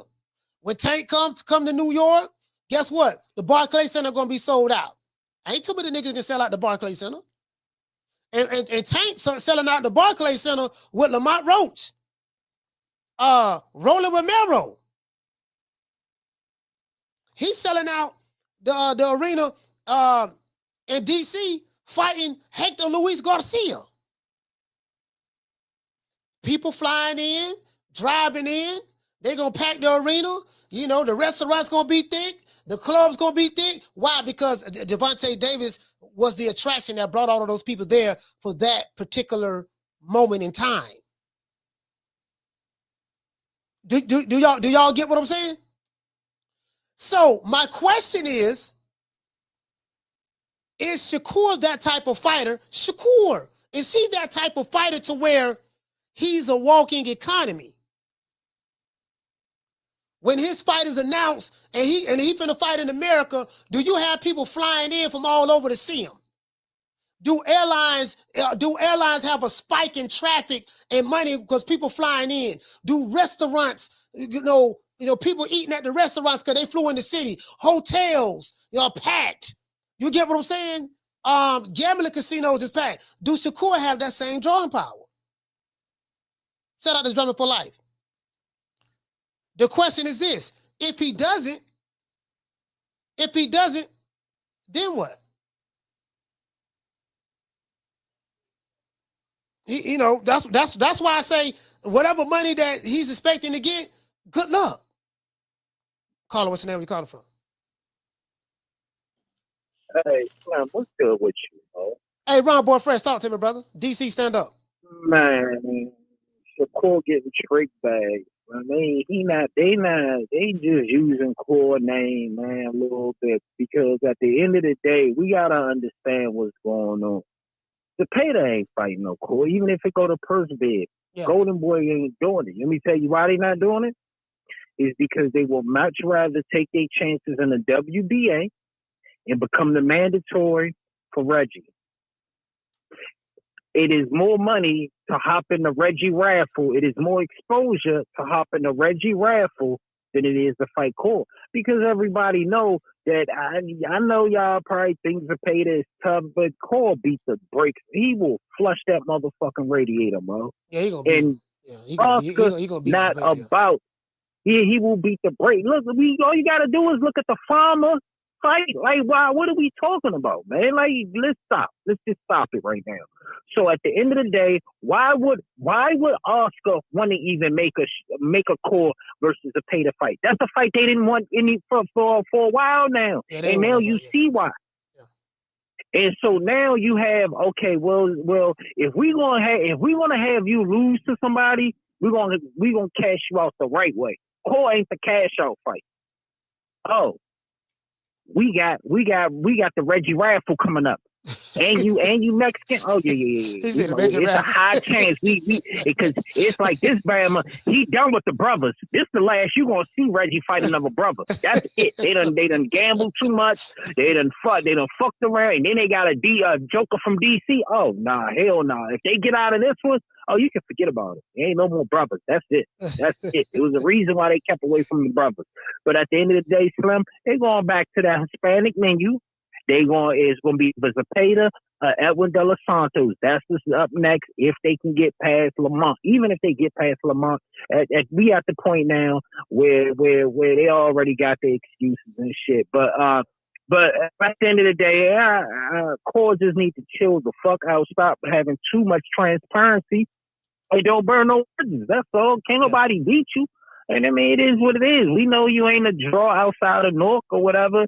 We know your style ain't cry. Cole my favorite boxer, but at the end of the day, a lot of people don't fuck with him, and it is what it is.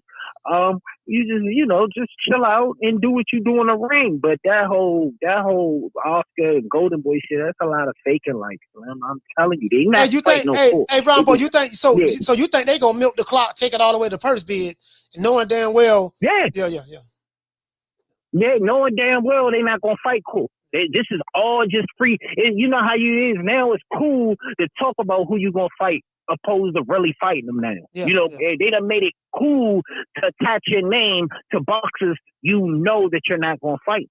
Yeah. This is what's happening in boxing now. You couldn't get away with that shit many years ago. You couldn't do that shit. It's impossible for you to do it because now people will have more integrity. They'll hold you to the fire. You know what I'm saying? They'll hold you to that shit. And then people don't really have no real integrity, and they'll accept somebody, that's on some bullshit. They still, they accept motherfuckers that's on bullshit nowadays. Back in the day, your word meant something. Now your word don't mean a motherfucking thing for real. You know what I'm saying? Mm-hmm. So at the end of the day, it's just a whole different breed of motherfuckers, and so they allowed to attach their name. Because the fans, people gonna be fans, and they gonna love who they gonna love, and you ain't nothing you can deter them away from that, Mo. But at the end of the day, the writing's on the wall. They never wanted to fight Cole. They're not doing it. They just attached their name. Okay, let's say that's true. And I'm gonna be honest with that. I got Shakur beating the brakes off of Zepeda. So Zepeda's just too defensively flawed. Whatever Tevin Farmer was able to do, Shakur can do it a lot better. But anyways, I just think stylistically that fight is all wrong for Zepeda, and he got dropped twice as well. Completely wrong. Right. The thing is, the only leverage that I see Shakur have Ron Boy is that belt. So if he can't get Zepeda, what's going to be his next option? The next guy that's in line. He's just going to have to look. Just hold on to the belt. Stop talking so motherfucking much. Chill the fuck out, and hopefully things are cool. Like I said, if he got to go on pro box, he got to go on pro box. But at the end of the day, it's gonna be what it's gonna be. But it's just too much He shouldn't have said all that extra shit about the money that they, you know what I'm saying? And then the cowboy shit. That shit ain't really that funny. That's you know what I'm saying? If you look at it, because that can go different ways. Y'all look at it different. A cowboy is sort of considered to be racist remark. You know what I'm saying? Yeah, it kind of showed that he was ungrateful. To me, it kind of showed ungratefulness because you got overpaid. I don't think no one can argue that. The rumor is he got paid $5 million to fight this guy. Everybody knows he got overpaid. So if you got overpaid for that fight, you're showing that you're ungrateful. Like, look, dude, I did you a solid on this. Work with me on that fight. You don't get a dude your ass to kids. He paid you more money than you ever made for one fight since you have been fighting in your entire career. And you don't. I'm just saying, for me, you don't do that. That's all. Right, yeah, and then you throw a jab talking about towel head. I mean, you can't do that when you know, and when you got a culture of Muslims who wear towels. Like that's pretty much a derogatory statement. You know what I'm saying?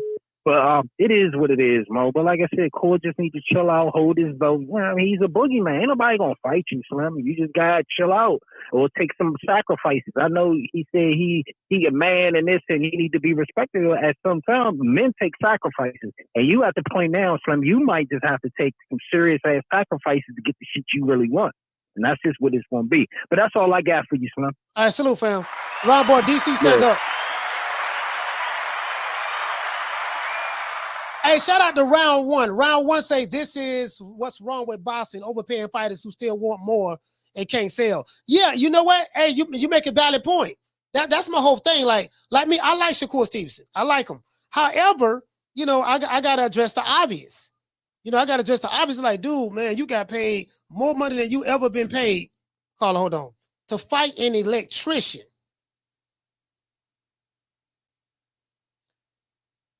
And the guy who paid you the money, you just come right out and just publicly disrespect him.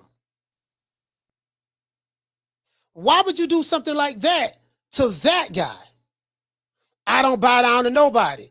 Well, you bow down to get the $5 million to fight the electrician. Now, I do know that's not your fault. Kid Austin pulled out of the fight. You wasn't going to get no $5 million from Al Heyman. You wasn't going to get no $5 million from Eddie Hearn. You ain't going to get no $5 million from Bob Arum. But you got it from Turki Alalshikh. Why turn around and bite the hand that fed you? Caller, what's your name? Where you calling from? Martin from Oakland. Martin, talk to me. Yeah, Coach.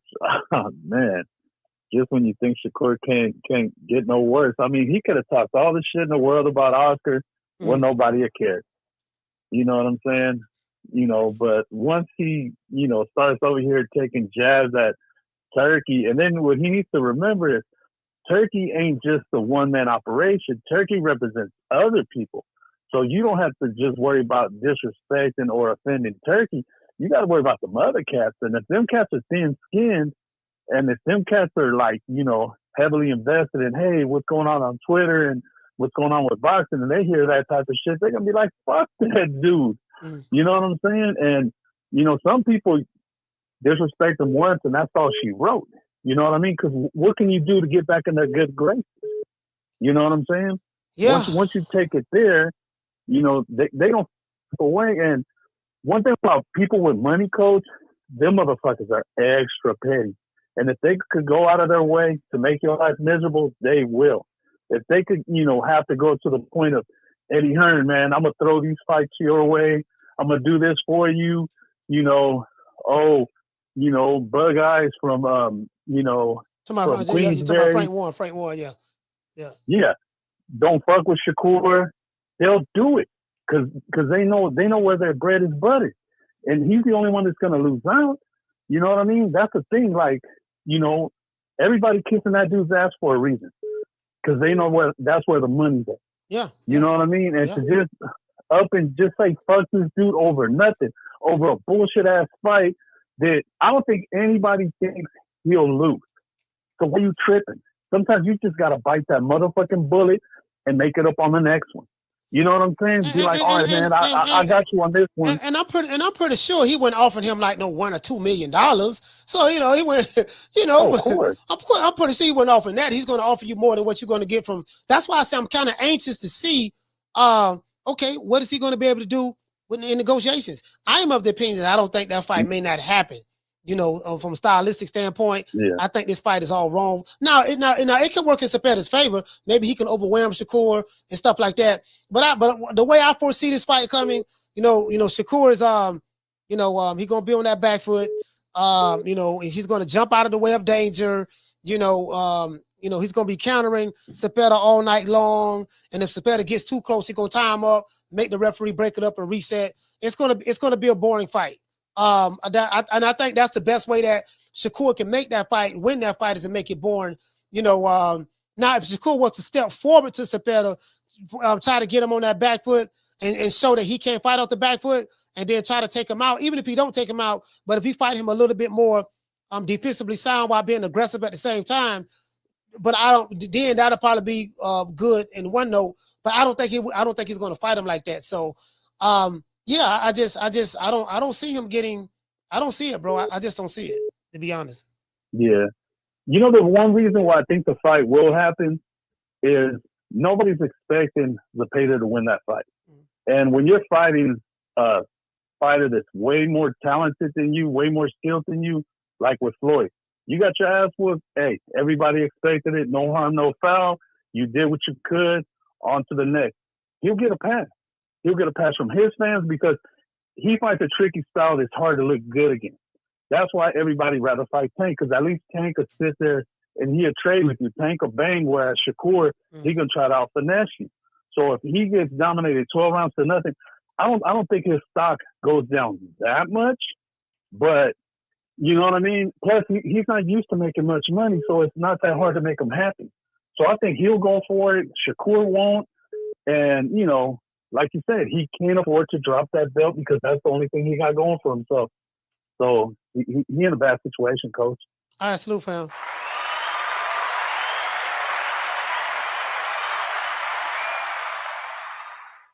Shout out to Brother Styles. Brother Styles say Turkey killed Wilder's career in less than a year. Hold on. Wait a minute. Hold on. Brother Styles. All right, this is the other chat.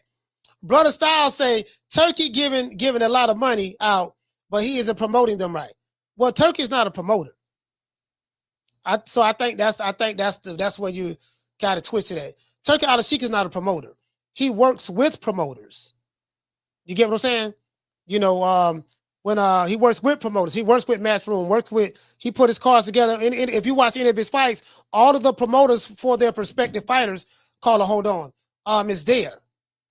If he uses a top rank fighter, you're gonna see Bob Arum there. If he uses a Matchroom fighter, you're going to see Eddie Hearn there. So that's one. You say boxers are losing value after fighting on his cards, like it or not. Okay, but why are they losing value?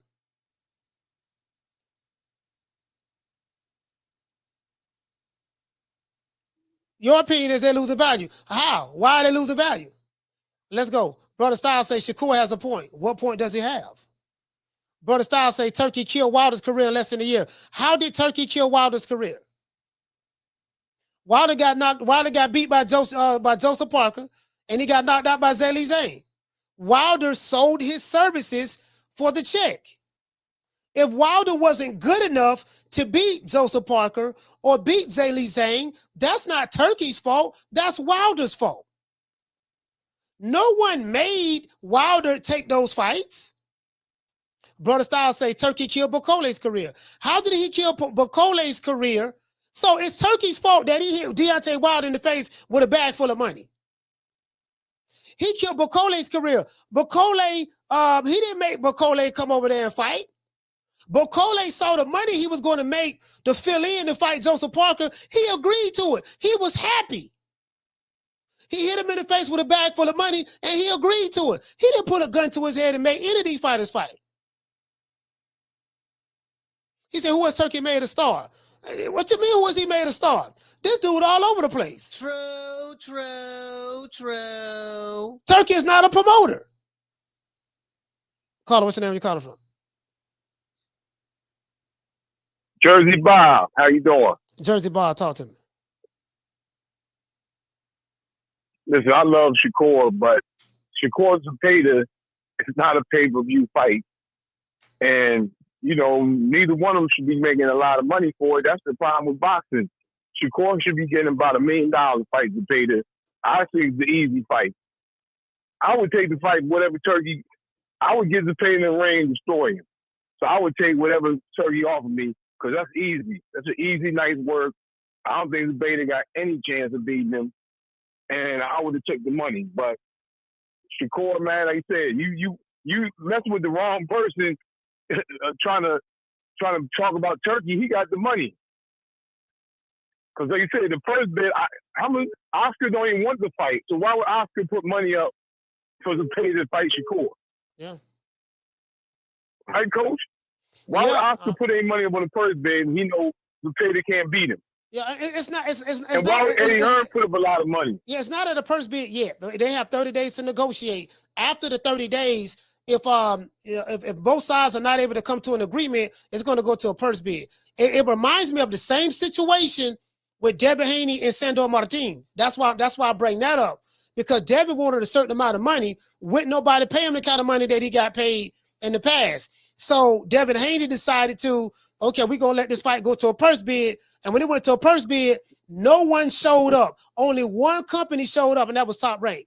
And they bought the rights. They won the rights to that Haney and Sandor Martin fight for like $2 million and some change, which is way less than what Devin Haney was accustomed to being paid prior. So he had a choice: either I fight for these peanuts that I deem as peanuts, or I drop the belt. Because if he didn't fight, they were gonna strip him. So he ended up dropping the belt. So I'm not saying that Shakur would do that, but he's right on point with that. See, all the time now, I know your boy be calling up here, but your boy Junior at 147, he's the same way. He want all his money for what? Like you said, what can he sell? Does he sell? He ain't selling nothing. Now, the whole problem with boxing is this. Shakur should be fighting out in Jersey strictly. Shakur should have all his fight. He sold New Jersey. People will come supporting New Jersey. That's where he's supposed to be fighting. These fighters need to be fighting right in their area. Why go to Las Vegas? Nobody wants to see Shakur in Las Vegas. Let's be honest. Why is he fighting in Las Vegas and nobody want to go there? You got to fight where the people want to see you. Tank should be in Washington, D.C., Baltimore, that area, every fight. I'm serious. That's where I think boxing is going wrong. Take them dudes to their hometown. Now, if the other dude don't want to come, I'm going to get robbed, whatever. But we got to sell tickets. How many times you seen the fight in Las Vegas empty? And them dudes maybe could have sold if they sold in their hometown. What you think about that, Coach? Yeah. Some fighters should fight in their hometown. Like someone like a Tank. Tank is a proven draw. He's a proven commodity. He sell out everywhere he go. He fight in Atlanta, sell out. Fight in New York, sell out. Fight in DC, sell out. Fight in Vegas, sell out. So Tank can sell anywhere. He's the only black fighter that probably can sell anywhere. Tank can fight. He can come to this city right here. He gonna sell out. So, I get what you're saying on one note. For fighters who can't sell, build them up in their own city. But as it relates to Tank, Tank is the only exception. He can sell anywhere. But shout out to Jersey Bob. Salute. We got other calls. Yeah. Tank. No, Tank is not limited to that. Tank is not limited to that. Just fighting in. Tank can fight anywhere. So yeah, man. So that's what I'm saying. So I mean, we'll see. We'll see exactly how this work out. All I'm saying is, I hope it worked for him. For these fighters have to understand, fam. You listen. You can have all the talent in the world, right? Check this out.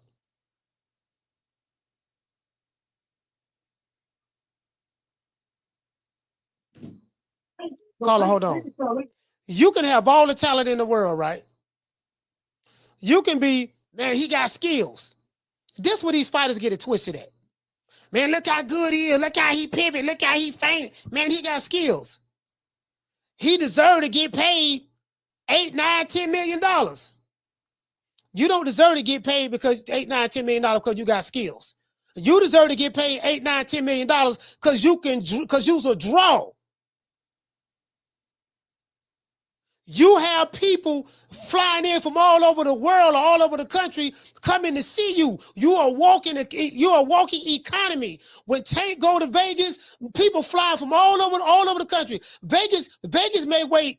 I'm just gonna throw some numbers out there. I have no actual facts on this, but I'm doing this for demonstration purposes only. On a regular week, Vegas may make $20 million a week. That ain't nothing to sneeze at. We talking about hotels, restaurants, gambling casinos, airports, Ubers, all that. $20, $30 million a week. Let's just throw that out there.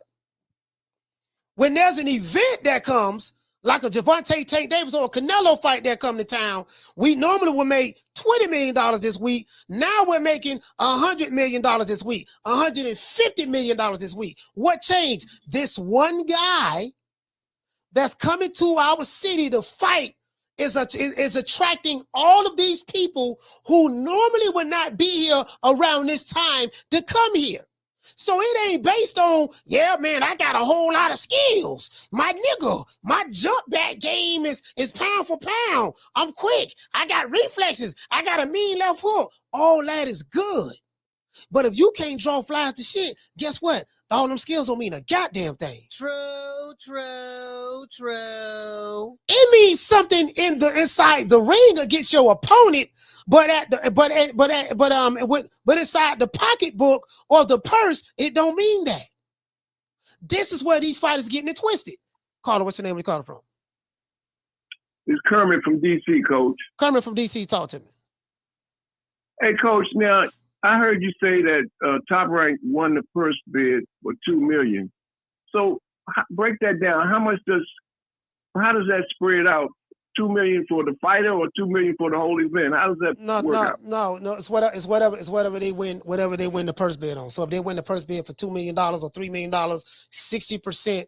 I think with WBC, 60% goes to the champion, and then 40% goes to the challenger.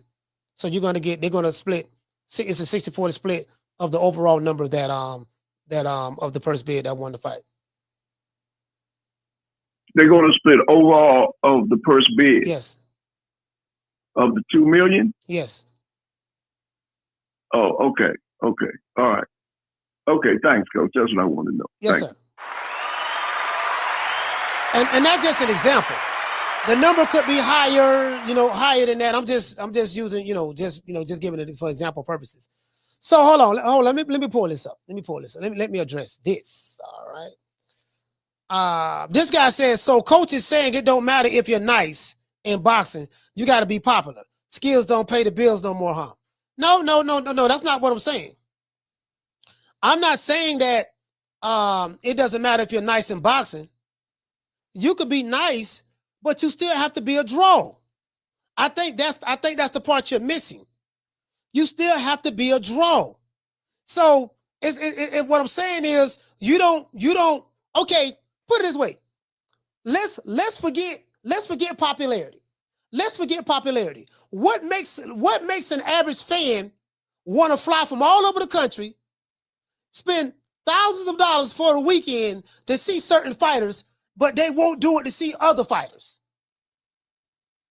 It's something about that fighter that they like. He's a draw. They like his style. They have bought into him. Ryan Garcia is popular, but if he go to Vegas, he's not gonna sell out Vegas by himself fighting Frank Martin. But Tank Davis can sell out Vegas fighting Frank Martin. And Ryan Garcia is popular as hell.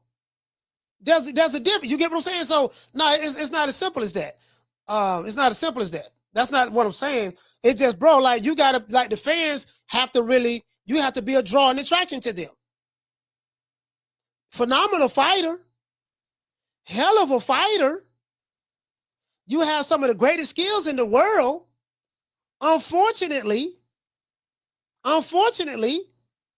that doesn't transcend to make people excited to see you so they can fly in and bring $200 million to our city for that weekend. You got a mean check left hook. That's life. That's how life works. You get what I'm saying?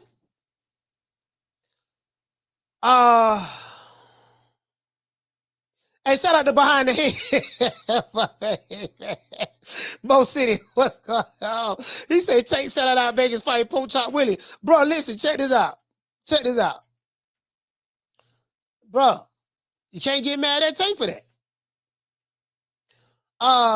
Shout out to Grip today. Hey, okay. Dropping that quarter of a dub. He said, so Coach, are you saying Booger Ray was right to say Tank is an attraction. Yeah, he was right. He was right. Bro, I say it all the time. Down from the bar, there's a platform stage.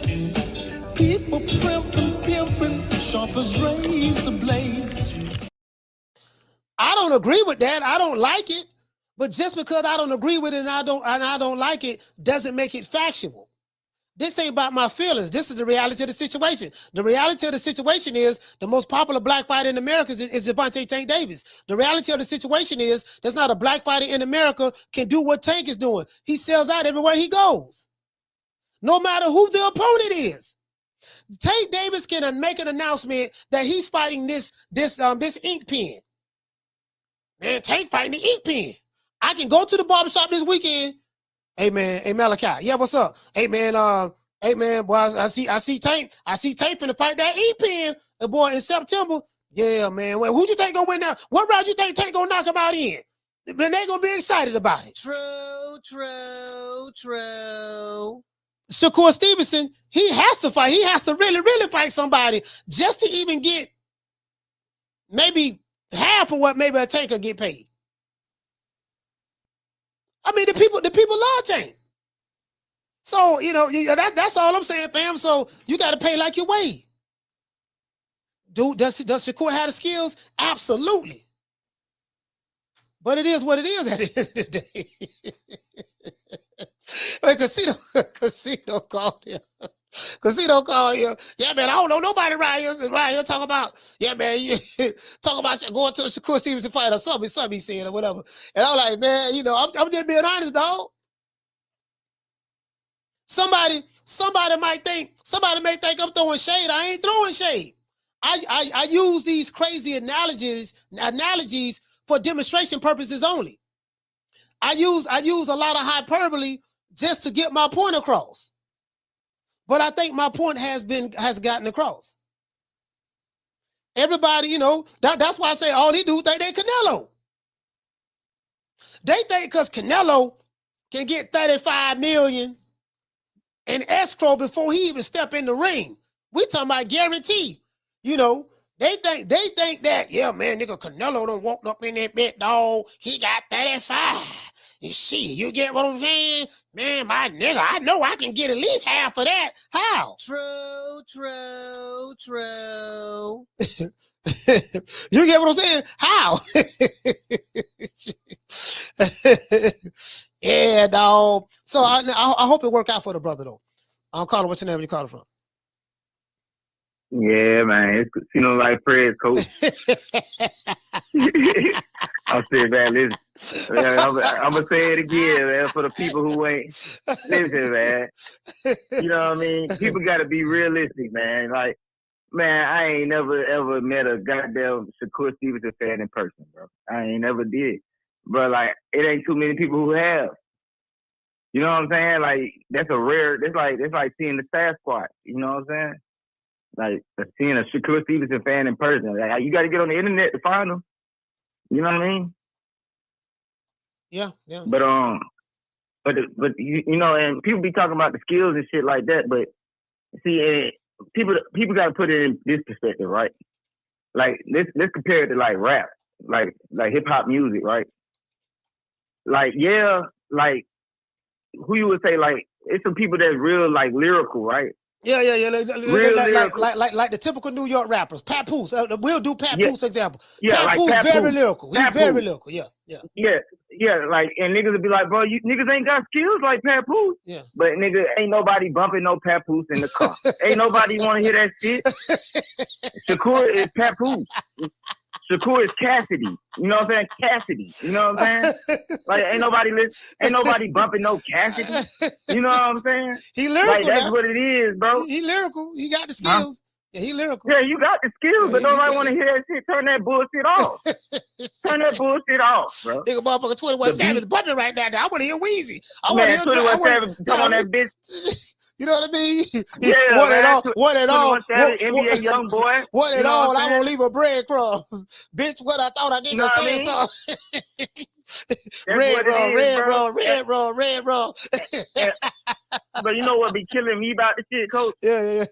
Like, man, them niggas be really trying to act like niggas wrong for not liking that style. Like, nigga, why the fuck would I like that style? You know what I'm saying? It take a special type of nigga to want to sit up and watch Shakur. And that's why don't nobody watch them.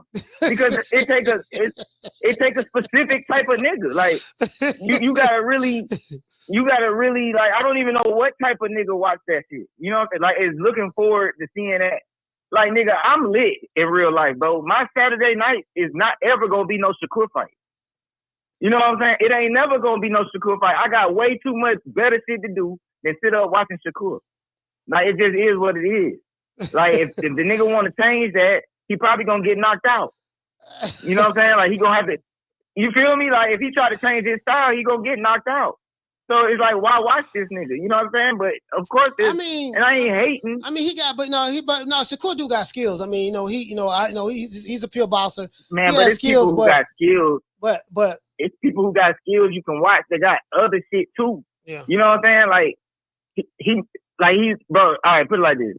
Niggas be talking about, like, when somebody say a one-dimensional fighter, the first thing pop up in people's head is like a flat-foot Mexican fighter, right? But there's more than one type of one-dimensional fighter. That nigga Shakur is one-dimensional as fuck. He got one dimension. He don't do shit, but the same shit. You see what I'm saying?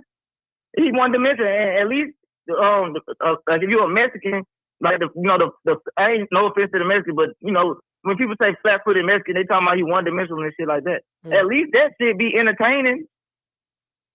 You know what I'm saying? On some real shit. Like, that shit, at least it be entertaining. Nigga, you one-dimensional, and your one dimension is boring, nigga. It ain't talking about nothing, bro. It ain't talking about nothing. You know what I'm saying? So it just is what it is. It just killed me that niggas be mad that we don't like that shit. Y'all don't understand the sweet sign. You know what I'm saying? Like, man, nigga, bro, miss me with that shit, bro. I don't give a fuck what you say. I'm not riding around bumping no papoose. I ain't riding around. I don't give a fuck what that nigga rapping about. Huh? Bro, I ain't never heard of Papoose song to this day. Listen, I ain't never heard of Papoose song. I heard Papoose rap, and he impressed me. I said, man, this boy, he putting the metaphors and similes together, and bro, I'm telling you, he's killing it right now. Metaphorical, you know what I mean? Diabolical, lyrical. Battle me and win is going to take a miracle. Papoose. You get what I'm saying? I'm like, okay, Pap spitting. But guess what? When he drop an album, he go quadruple wood. Exactly, bro. You know what I'm saying? Like, goddamn, young NBA young boy. I don't even listen to young NBA young boy, but I'm like, why everybody like him? Like, lyrically, he trash. He don't even compare to Papoose. He can't mess with Uncle Murder. He can't do nothing with Mano. But guess what? He running circles around him every time he drop an album. True. That's what I said. That's all I said, bro. It's really people, you know what I'm saying? People want to enjoy themselves, bro, at the end of the fucking day, bro. We don't really give a fuck about your skills. It's a million niggas got a jab. You know what I'm saying? It's a million niggas got some defense. But it's a lot of niggas, but them niggas come with some extra shit. They be unpredictable. You don't know what's gonna happen. When you finna watch a Shakur fight, you know what the fuck finna happen. And it's basically been there, seen that shit. I've been there and I've seen that. I don't gotta ever see that nigga fight again. You know what I'm saying? Unless he fighting somebody who I know for a fact gonna knock his ass out. That's the only time I want to see him. You know what I'm saying? Yeah, but I'm gonna let you go, man. But I think that because you got it. Yeah, I think that because you don't like Shakur, man. You be hating on the man. You do be kind of hating on the man on the low. No, I ain't hating, bro. See, one thing about me, bro, I ain't no hater, bro. I ain't got no reason to hate. It's just like, bro, the nigga, what is he doing? He don't do shit for me, bro. Like, I don't have a reason to like this nigga. Like, you feel me? The nigga one-dimensional, bro. He a one-dimensional fighter, bro. And I don't like that dimension. You know what I'm saying? But that's not hating. Yeah. I just don't like that shit. And he talk a lot. And he talk like a nigga he talk like a hellified nigga. You know what I'm saying? He talk like he a hellified nigga. I mean, who likes that shit? Come on, Coach. Who the fuck really like a nigga like that, bro? Hey, who likes a nigga like that, bro? Nobody. You can't call me a hater. That means the whole world a hater. Because don't nobody watch that nigga. Everybody feel the same fucking way. You know what I'm saying? So I ain't no hater, but that means everybody a hater. You know what I'm saying? Hey, Hey man, salute man. It's ATL.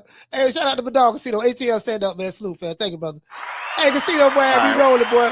Hey, Casino said, no, man, the nigga just he's one dimensional. Now again, I don't want no Papoose fans attacking me. I don't want nobody saying, man, Coach on there clowning Papoose. I'm not clowning Papoose. I'm making an analogy. Okay, if you know, we got Scarface. We got Scarface over here. We got Papoose. Lyrically, Papoose is probably one of the best rappers I've ever heard. Lyrically, I ain't gonna sit here and lie to you. The man running circles, freestyles is crazy. But 21 Savage, you know what I mean? What at all? I won't leave a breadcrumb. You can't, hey, I'm gonna bump that today. Red rum. G block. All we want is red rum. I'm gonna bump that today. You get what I'm saying? I was like, damn, I like Pap, but when I'm working out, I'm like, you know what I mean? I'm 21 Savage. I'm playing. I want to see what I got on my playlist. So I got Sugar Free. What I got on my playlist? I'm gonna tell y'all right now. Shit, what I got? I gotta see. Now, if I'm in New York, maybe or whatever, there's something else. But you know, I'm just getting it to you live. I'm just being honest with you, fam. This ain't no shade. You know, I like Jadakiss. I love Jadakiss. Jadakiss is one of my favorite rappers. Period. True. But damn, I don't want to say this, man, because I like Kiss, man. I like Kiss. But Kiss ain't got no hits out there like that. You know, in the South, this is the thing, right? I love Jadakiss. He's one of my favorite rappers. I love Nas. I think Nas might be my favorite rapper out of New York. I love Nas. But you gotta have like some banging ass beats. I hate, this is what I hate. I hate listening to lyrical rappers and the beats is trash. Like, I'm from the South. We gotta have something that we be bumping. You get something that's gonna move us. I don't mind you being lyrical. Make sure you got some tight ass beats with it though. You know, like when Manny Fresh and the Hot Boys came, when Manny Fresh and Juvenile came out. Juvenile wasn't the most lyrical, but Juvenile had Manny Fresh making them beats. 400 Degrees. Back that, you get what I'm saying? Like, you know, we gotta be able to bump. Now again, Kiss, I ain't gonna lie, Kiss do got some hits. I like that. I ain't gonna lie, I like Jadakiss. I'm telling you, Jadakiss, boy, man, that dude nice. He nice. But he ain't Jay-Z. Lyrically, some would say, man, Jadakiss a body Jay-Z in a battle. Or lyrically, he more lyrical than Jay-Z. Guess what? But Jadakiss ain't Jay-Z. There's levels. Yeah, you lyrical. But you ain't the draw that, but he ain't the draw that Jay-Z is. Why is that? If it was simply about the lyrical content, you know what I mean? If it was simply about the lyrical content, then maybe Kiss should be blowing Jay-Z out the water. But when Jay-Z go to do a show, he's selling out the Garden. He's selling out this venue. He's selling out that venue. And then if him and Beyonce mess around and do a concert together, it's a wrap. But Papoose still fire. Just ain't Jay-Z. That's all. True. Like I like Kiss. But man, you know, I put that Dr. Dre Chronic. I put that Dr. J Chronic 2001 on. Man, you know what I mean? Do something to me. It did do something to me. You get what I'm saying? When I'm in the gym, you know what I mean? Like when I'm in the gym working out, bro, I gotta have, the beat got to be there. The beat got to be there too, dog. The beat got to be there. It got to be a beat that I'm like, man, this shit banging. Man, this shit right here banging. So I'm using the rap analogies to say, hey, look, Shakur Stevenson might be Papoose. He might be Uncle Murder. I like Uncle Murder. Uncle Murder, his yearly wrap up on what happened throughout the year is fire. Second to none. Can't nobody touch it. I seen one of the most legendary freestyles I ever seen when I saw Papoose on Funk Master Flex show, and he bodied it. His freestyles is crazy. But he ain't Future. True. He ain't Future. You know what I mean? You know what I mean? Go tell him this homicide. He ain't Future. You get what I'm saying? That's all I'm saying. Yeah, all right, you know. Yeah, I love the goddamn listen, man. I love Bad Boo, but listen, man, but Future bumping right now, though. Goddamn Future. You get what I'm saying? That's all I'm saying. That's all I'm saying. You know, that's all I'm saying. It ain't taking nothing away from Pap. But you know, goddamn it, Future, when he go do a show and you go do a show, goddamn it, there's no comparison. There's no comparison. You get what I'm saying? So that's all I'm saying. I think you know, Shakur, I hope he get the kind of money that he wants. I'm hoping that, you know, maybe Eddie Hearn will pull a rabbit out of the hat and pay him $6-7 million he want to get paid. I'm hoping. You get what I'm saying? So it is what it is. Shout out to RJ. He say, Coach, Jay went over a lot of guys' head for his lyrics were directed towards those who can comprehend the money, the business, the streets, and all of that he actually lived. No like Jay, likely poor.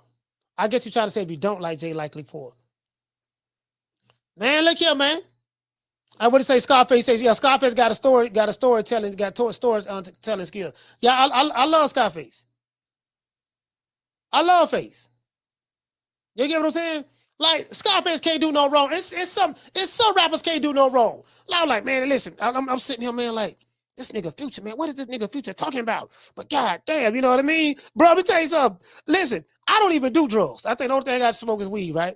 I don't even do drugs, bro. But, bro, it was something about Future, my nigga. Like, when he came out with the song Mask Off, he like, bro, he said, Percocet, Molly Percocet, Percocet, Molly Percocet, Mask Off, F it, Mask Off, Mask Off. Bro, I'm listening to the beat. I'm like, man, this man got me doggone, boy. Nigga, Future, y'all heard what Future said. The man said Percocet, Molly Percocet. I don't even do drugs. Future, bro, listen, I don't even do drugs. I'm like, god damn, boy, this shit banging. You know what I mean? Mask off. Fuck it, mask. I'm like, but this shit right here, boy. God damn, this nigga, you know, hey man, I got that new Papoose right here. Yeah. I'll check it out later. But right now, man, Future bumping right now. And then Future keep making hit records. The man keep making hit records, fam. Like, god damn, this nigga here, man. This nigga, man, Future been making hits for about, what, 10 years? Something like that. Straight. Consecutive.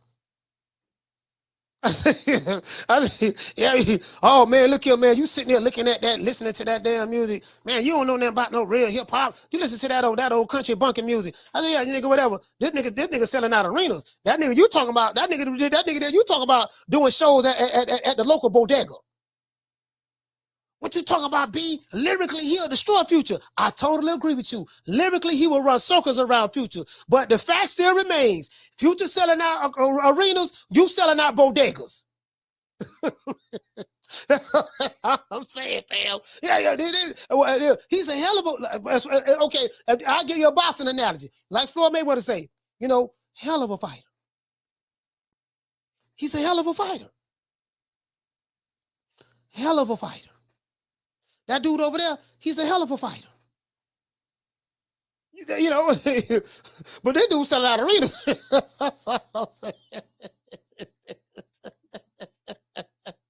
You know what I mean? Mask off. Mask off. Hey, let me tell you something. Hey, I'm like, listen, man, that nigga Future, man. I'm like, hey, dog, I'm saying, dog. The nigga Future, dog. That's all I'm saying, dog. Future, man. You know, I get it. I get what you're saying, fam. You know, but the nigga Future, hey, you heard that new Future? No, I ain't heard it. It's out. I'm looking for Future. I'm telling you right now. I'm looking for Future. I'm looking for Kendrick Lamar. I'm looking for Drake. I look for Drake. Drake be making hits too. Looking for Drake. Looking for Weezy. I'm looking for Future. I'm down to looking for Future. And 2 Chainz come out with something. 21 Savage. You know what I mean? 21. You know what I mean? 21. I ain't gonna lie. That red rum. I love that red rum, boy. One and all. I won't leave a breadcrumb. Bitch, what I thought I nigga said something. G Block. All we know is Red Rum. I'm like, man, this shit right here, bang it, boy. Listen, if you listen to that song make you want to go commit a felony. True. Man, I gotta stop listening to this nigga here, man. Hey man, what you in here for, man? Man, I'm in here, man. Robbery, dog. What happened, man? Fucking around. I was listening to 21 Savage, dog. The nigga had a song called Red Rum, dog. I wasn't thinking about the ops, and I say, man, I'm finna go slide on these niggas, dog. Next thing I know, I'm in jail.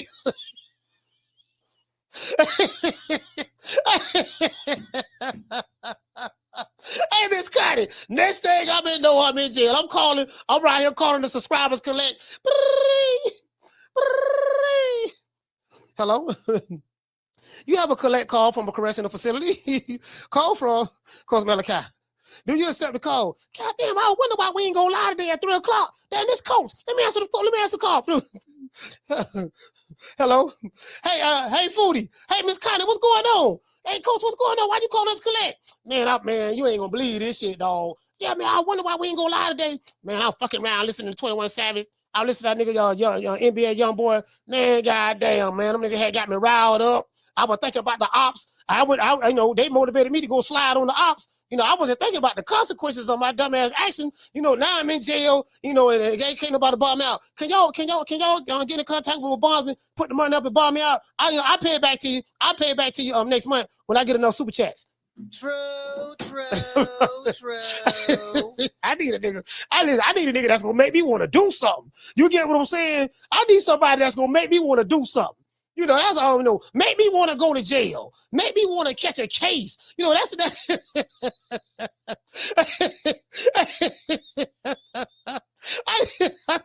all I'm saying. You sound like a bitch. Bitch. Man, I ain't worried about jail. Shit, man, I don't give a damn about going to jail. Nigga, take me to jail. Take me to jail? Shit, lock me up. Lock me up. Throw away the kid. Throw away the kid. Yeah, you get what I'm saying. That's all I'm saying, fam. Catch a felony or two. High speed chase or two. You know what I mean? Get in a couple of shootouts.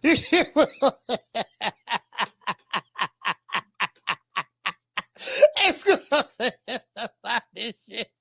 Hey, you get what I'm saying? I want to be this shit it's tight, dog. Yeah, it's good, man. Nigga, the nigga killing it. The nigga killing it right now, dog. You know what I mean? I'll listen. I want to hear some Young Dolph. I want to hear some Young Dolph and Nipsey Hussle. You get what I'm saying? 100 shots. You know what I mean? I want to hear 100 shots. I want to hear water on water on water.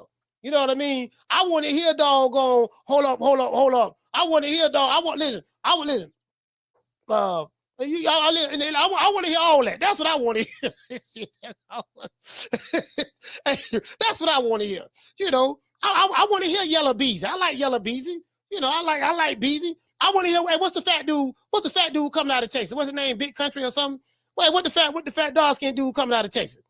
I forgot his name. He 5'2". I like him too. Whatever his name is, I like him too. You get what I'm saying? I want to die. I need something that's going, like, God damn, I'm feeling him. I'm feeling this shit right here. But this nigga jamming. See, that's going to make me listen to him. And what's your name, Nate? Big X the plug. Yeah, Big X the plug. Yeah, I want to see. He going to make me listen to him. Yeah, nigga, I like this nigga Big X, boy. This nigga like the Biggie of Texas right now. I'm trying to, this nigga here, boy. That nigga, you get what I'm saying? Yeah, man, I need something, I need something that's gonna make me shrug my shoulders. I'm gonna be in the car rapping. I'm gonna be in the car. You get what I'm saying? Hey, I ain't trying to, again, this ain't no knock. This ain't no knock on and what to say, Trey? He said I'm a woo head. Yeah. Wu-Tang was the shit back in the day. Shit, I'm a woo head. I don't want to say I'm a woo head. My favorite members of the Wu-Tang was Method Man, Raekwon, and the Chef. Them now, and I used to like ODB too because of his antics. Public Enemy, man, I love Chuck D. I used to love some Chuck D, boy. Public Enemy, Airbnb, Rakim, nigga. I'm bumping Rakim first album right now to this day. True. That album was so far ahead of his time. I Ain't No Joke. Nigga made a song called I Ain't No Joke, and he didn't curse not one time. I'm listening to Rakim. I'm like, God damn, this mother, how he said all this? Bro, the beat was fire. Check this out. The beat was fire on top of what he was saying. It ain't like he had no whack beat. It ain't like he was a lyricist, but with whack beats. No, boy, that first man, I'm bumping that right now. Man, so I ain't no joke. I used to let the mic smoke. Now I slam it when I'm going to make sure it's broke. And I'm like, listen to the dude, and he just flowing with it, dog. The hook, the bridge, the bass. Bro, I'm like, man, you get what I'm saying? Like, I'm from the South. We need a combination of the two. We need a combination of the two. You know, listen, man, I hate, in my opinion, that's how New York, when they finally fell off, that's how they finally fell off. But boy, the 90s, oh man, nigga, the 90s, man. Shit, we had motherfucking Cash Money. Nigga, we had Cash Money, No Limit. Shit, we had motherfucking the Rough Riders. We had doggone Murder Inc. Shoot, Bad Boy, Death Row. Rough Riders, Murder Inc. What else I said? Murder Inc. Rockefeller, man. Listen, that whole 90s movement, boy, that was a whole nother movement, dog. Pac, nigga, we had Pac in the 90s. Pac, and we talking about Tupacalypse Now. All Around the World, same song when he was with Digital Underground. I Get Around, Stricken for My Niggas album. Me Against the World album. Thug Life album. Movies. All Eyes on Me. Machiavelli. 1, 2, 3, 4, 5, 6, and 7. So I heard the bootleg versions out there in LA. DMX. You know, EPMD. Like, bro, I'm trying to tell you, man. Yeah, the Locks, Mace, them. Yeah, man, like, you know, so you get what I'm saying? Then we had doggone MJG and 8 Ball, Scarface. Shit. Trick Daddy. What else we had? Trina came out. Then when Cash Money came, we had Master P, but when Cash Money came, it was a wrap. When Cash Money came, it was over. They shut down shop. Because when nobody messing with Manny Fresh in the South. When nobody met Manny Fresh, like they were doing some crazy numbers. Lil Wayne, Weezy. Man, come on, man. Yeah, man, Swap House, MJG and 8 Ball, yep. You get what I'm saying? So I kind of like what I see coming out of Texas right now. I like that dude. What that dude named Big X the Plug? Yeah, I like Big X. I like that dude right there. I ain't gonna lie. I like him. Yeah, Outkast, we had Outkast. Outkast was killing it. Atlanta, man, Jermaine Dupri, yeah, man, Outkast was killing it, man. They was killing it, bro. Man, I'm trying to tell you, bro. They was killing it. Yeah, we had MGK and UGK. So yeah, man, I just, you gotta have some beats with it too, dog. That's all I'm saying, fam. Gotta have some beats with it. And then when the 2000s came, we had the trap music.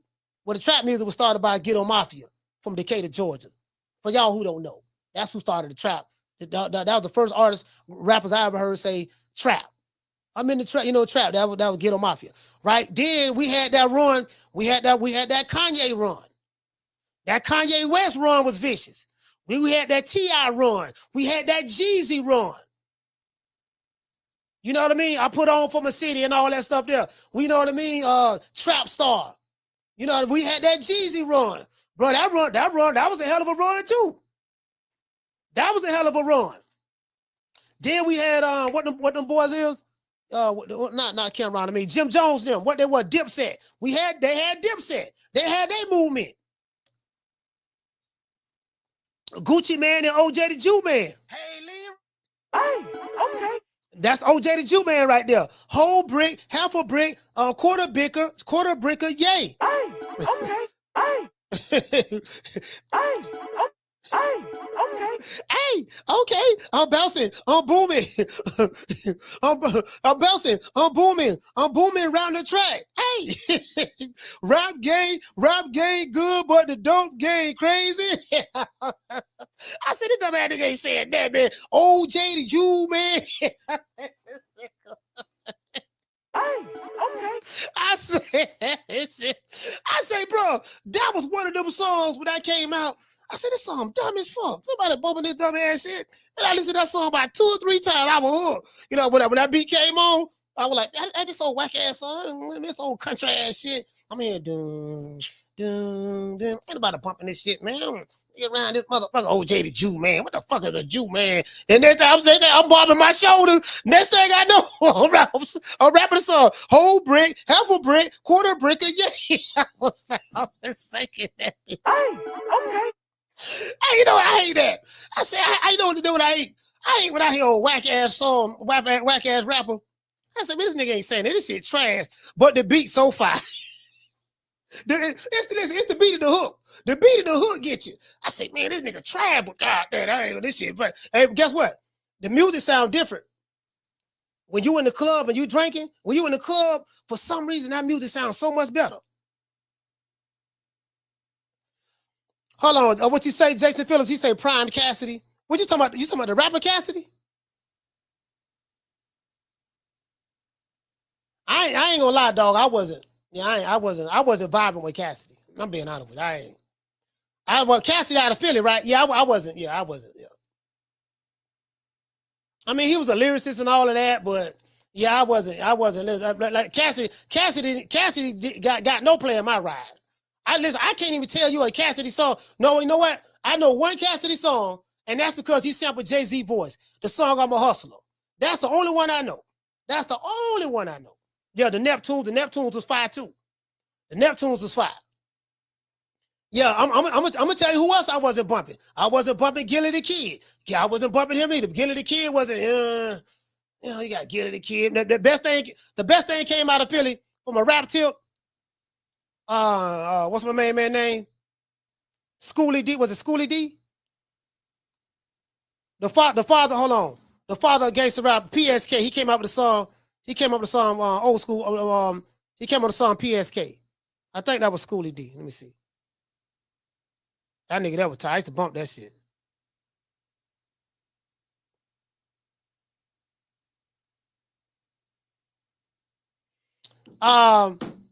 Yeah, he came out with PSK, or is it Parkside Killers or something like that, out of Philly.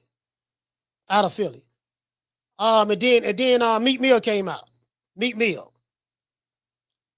Of course they had State Property with I used to love Benny Siegels and Freeway and all of them. I used to love them though. I used to love them too. And what you say, Schoolo, he said, Coach, you know Holiday Inn song by Cassidy? Stop lying. Holiday Inn. Holiday Inn?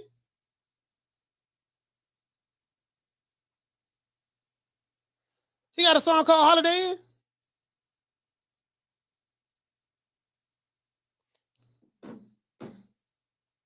I probably, you know what I probably do. I just gotta hear it again or whatever. I gotta hear it again or whatever. But my point is I wasn't riding around bumping them like that. That's all I'm saying. You know, the nigga went, you know, you know what I mean? He might be a legend in Philly, but you know, other than that, I wasn't nobody around here bumping him. I can tell you that. What did he say? He said it's called Hotel. Oh, it's called Hotel. Shout out to Moeezy.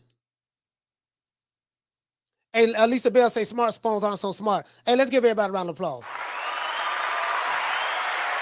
Yeah, man, I wasn't. Yeah, I ain't gonna lie, man. I wasn't. You get what I'm saying? I wasn't. Jason Phillips said, "Cuz Swiss Beats." Yeah, Swiss Beats was hot. He said the Hotel song. Yeah, I don't. Yeah, hold on. Holiday Inn. What you say? 12-3 say that was Chingy. Yeah, Chingy made Holiday Inn, fam. Yeah, I just thought about that. Chingy was the one that made Holiday Inn. Chingy, he was from St. Louis, right? Yeah, they had Nell and the St. Lunatics. They had Nell and the St. Lunatics. I'm just saying, fam, like you gotta have some beats with it, dog. That's all I'm saying, fam. You know, we got, with 3 6 Mafia, we need some beats with the lyrics. That's all I need. We need Trey say Cassidy better than Corrupt. Corrupt got more, I ain't gonna lie, I wasn't into Cassidy like that, fam. You know what? I slept on Cassidy. I must have just slept on him, bro, because I wasn't impressed with him. I wasn't impressed. He'll probably be mad at the motherfucker. Hey, if Cassidy see me so well, they'll be like, man, hey yo, what's up? Hey, I know who you is. Yeah, you that guy that said that you wasn't impressed with my lyrical skills. You think you could do better? I'm gonna say, look, man, look, Cassidy, you just what, I don't want no smoke. All I'm saying is, fam, you just wasn't my cup of tea. I mean, you can rap, you're a lyricist, but I like Juvenile. You know what I'm saying? I like Lil Wayne, I'm just, you know what I'm saying? I mean, you're all right, you're Philly legend and all that stuff there, fam, but I just, I wasn't bumping you in my car, that's all. True. That's all. You made a song or two, but you get what I'm saying? I can't remember them offhand. You get what I'm saying? If somebody don't tell me in the chat, you get what I'm saying? I remember I'm a Hustler because of Jay-Z voice. I think that was Swiss Beats made that. But outside of that, Pam, you get what I'm saying? It is what it is. He said, Coach, you ever bump Mac 10 and Dub C? Yeah, I used to bump a lot of West Coast shit. Easy E, NWA, West Side Connection, Ice Cube. I was a huge Ice Cube fan, Easy E fan. Yeah, man, I was shit, nigga. I bumped all that West Coast shit. Sugar Free, Snoop. Yeah, man. Yeah, I bumped all that West Coast shit. Too Short, definitely Short. Cube. Carla, what's your name? You call it from? It's Mo Easy, baby, Coach. Mo Easy, talk to me. Well, first off, I just want to say today is my great grandmother's birthday, Lillian Jackson. I put it in the chat. It's her birthday. She will be 96 today. So happy birthday to her. Yeah, happy birthday to your grandmother. Right. Okay. And just what you were saying, like about like the good stuff we grew up on, like you grew up on a lot of good music, and I'm like you, I wasn't bumping Cassidy. Your phone sound muffled. Are you talking to me on the Bluetooth? Yeah. Can you hear me? Yeah, I can hear you a lot better now. All right. I said I was just like you. I wasn't bumping Cassidy. We weren't bumping Cassidy. I mean, we from Florida, like. Hello, Moise, the phone disconnected. Let's give Moise a round of applause. The phone disconnected. Yeah, man, you get what I'm saying? I'm just, this ain't no shade to Cassidy now. This ain't no shade to Cassidy. I don't want no Cassidy fan pulling up on me. Yeah, nigga, I don't like what you said about Cassidy. I ain't saying nothing bad about him. I'm just saying, dog, I wasn't bumping him.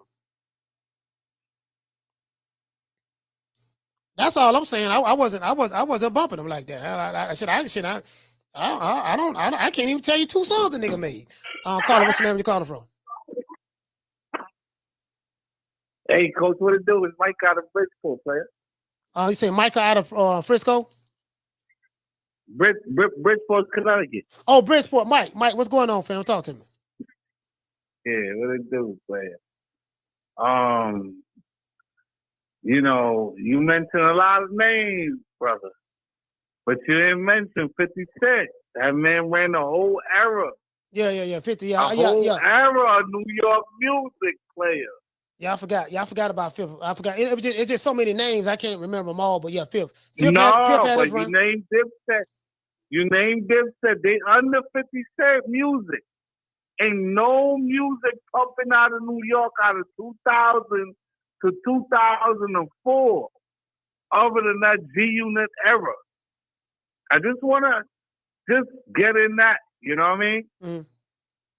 Yeah. You're right about that. You're right about that. Yeah, Fifth did his thing. It's just I forgot to mention him. That's all. Fifth did his thing, brother, and he never got no Grammys and no awards, but numbers showed he put it down. Yeah, man. Hooking up with Dr. Dre and Eminem played a huge part too. So you couldn't go wrong with that. That's a big fact. Yeah. That's a big fact, champ. That's a big fact. But yo, Coach, man, I love your channel, brother. I always want to support your channel. You know what I mean? Yes, sir, man. I appreciate you, brother.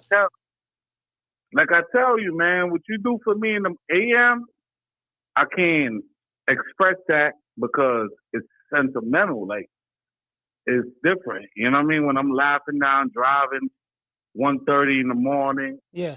You know on what I that mean? road, It's or different, you on know that what I mean, road? Coach? Yeah. That's a fact. I'm on that now 5, you know? And it's different. So I support your channel. You know, I'm in my gym right now. But, yo, shout out to you. Yo, Casino, that's my guy. It is. Yeah, Casino funny. I fuck to Casino all day, brother. You and Casino. Yo, you need to put Casino up on there. That dude right there, man. I fucks with him. Yeah, live wire. Hey, Coach, hold it down, man. All right, love salute, what fam. you doing down there. Shout out to in Mike, man. Florida, man. Bridgeport, man. Stand Play up, man. it. I appreciate you, fam. Mike. That Mike sound like he was drunk. Hey, Mike. Mike, I should have asked you that. Mike, you sound like you was on a little bit of that hen, nigga. Hey, you remember that? Goddamn, Mike sound like goddamn boy, Mike sound like he on one right now. Mike like, man, yeah, dog. Sitting here chilling, dog. I'm laid back, dog. Hey, Mike, I already know how you feel, dog. Boy, I'm right now, boy. Hey, I was like that last night. Mike. I was like, yeah, boy, I got me one of these. I got 2 of these pre-rolls. Finna hit these things back to back. You get what I'm saying? I ain't even finna play with it right now, boy. Nigga, I'm finna go talk to the moon, the sun, the stars, and the mountains. Y'all remember that song about After 7? You know what I mean? I give you the rain, the moon, the stars, and the mountains. I'll give you the world. Ready or not? Y'all remember that song? Hey, yeah. I'm like, shit, I was up there having conversations. I was having conversations with the conversations. It is what it is, man. Y'all know what time it is. We did it for the hood. I want to thank the whole hood who came out here. I love y'all. I did this for the hood. Y'all know I beat that boy. You know, somebody got to do it for the hood. That's all I'm saying. You know, I heard Jay Prince. I heard Jay Prince say in the interview when he was calling Mama Hofield a clown. I heard him say, man, Tank should make that fight happen with Shakur. He said, look here, man. You know, Tank, if you don't do it for nobody else, do it for the hood. he told Tank to do it for the hood. Yeah, man, make that fight happen, man. Do it for the hood, man. The hood want to see it. Hey, he said, hey, hold on. He said, hey, you know what? I'm tapping in. He said, yeah, man. If you don't do it for nobody else, man, do it for the hood. If you do it for nobody else. Hey, so if you're a Tank Davis fan, y'all tell Tank, if he don't do it for nobody else, if he don't make this fight happen with him and Shakur for nobody else, if he don't do it for nobody else, just at least do it for the hood. Hey. Yeah. Oh, that look good.